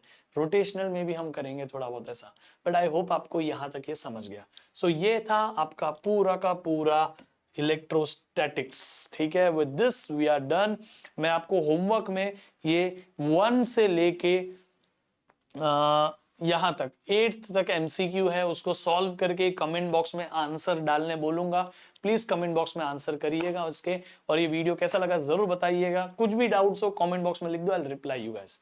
बाकी आप लोगों के लिए एक बहुत बढ़िया चीज है जिसको मैं बताना चाहता हूं, ये है बेटा कि अगर आपने अभी तक कोई ऑफलाइन कोचिंग नहीं चूज किया, या फिर आप चूज कर चुके हैं लेकिन आप वहां से सेटिस्फाइड नहीं है, तो जल्दी से जल्दी आप हमारे पुणे में ऑफलाइन सेंटर से वहां विजिट करिए। आपको खुद ही रियलाइज हो जाएगा कि वेदांतु क्या क्वालिटी में पढ़ाता है। आप वहां का एनवायरनमेंट देखिए। मैं गया था पीसीएमसी सेंटर पे, बढ़िया सी लाइब्रेरी है, गर्मी में बच्चे मस्त ठंडी में पढ़ रहे बैठ के आराम से। वहां पे टीचर्स बहुत सपोर्ट करते हैं, हर एक चीज का डाउट सॉल्विंग आपका तुरंत हो जाएगा। हर क्लास में ऐसे बोर्ड, स्मार्ट बोर्ड पे पढ़ाया जाता है। आपको इमेजिन करने में कितनी ईजी पड़ता है चीजें। टीचर का टाइम भी बचता है बार बार हर एक चीज लिखने में और उसमें, और आपको भी बढ़िया से प्रेजेंटेशन के साथ पढ़ाने का मौका मिलता है टीचर्स को। बाकी पीसीएमसी, स्वर्ग गेट, औंध में या सिंहगढ़ रोड पे आप एडमिशन लेना चाहते हो तो यहाँ पे नंबर से आपके एक बार विजिट तो करके देखो, आपको खुद ही पता चल जाएगा। वेदांतु के हर सेंटर पे इन बुक्स में से पढ़ाया जाता है। इन बुक्स का नाम है तत्व। बेस्ट बुक्स है बेटा, बेस्ट बुक्स है। इसमें बहुत सारे क्वेश्चंस है। इसकी बेस्ट बात बताऊं, हर एक क्वेश्चन का सोल्यूशन लिखा हुआ है, लेकिन नहीं समझा कभी लिखा हुआ, बाजू में क्यूआर कोड स्कैन करो, आपको वीडियो सोल्यूशन मिल जाएगा। आप अगर कोई कॉन्सेप्ट सब लिखे हुए हैं वहां पे, थियोरी पूरा लिखा हुआ है, नहीं समझा स्कैन करो, आपको वीडियो दिख जाएगा उसका एक्सप्लेनेशन का। तो ये बहुत बढ़िया चीज है, आप जरूर इस चीज को यूज करिएगा अपने फेवर में। आप इसको तत्व बुक्स के सारे बेनिफिट्स उठाना चाहते हैं, देखो इसमें ना, ये देखो तत्व बुक्स के अंदर theory, solve example, exercise 1, exercise 2, exercise 3, 3 level में क्वेश्चन डिवाइडेड है, हर एक थियोरी क्वेश्चन के, थियोरी के उसके सॉल्व एग्जांपल के साथ में।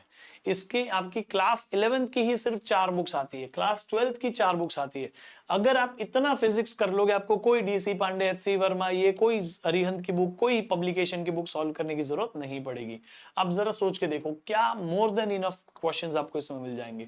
11 12 दोनों मिलके फिजिक्स में आपको मिलेगी 8 बुक, 11 12 दोनों मिलके केमिस्ट्री में आपको मिलेगी 6 बुक, 11 12 दोनों मिलके बायो में नीट के लिए आपको मिलेगी 12 बुक। सोच के देखो कितना डिटेल्ड है। लेना चाहते हो डिस्क्रिप्शन में लिंक है, जल्दी से एक बार एक्सप्लोर करके देखो।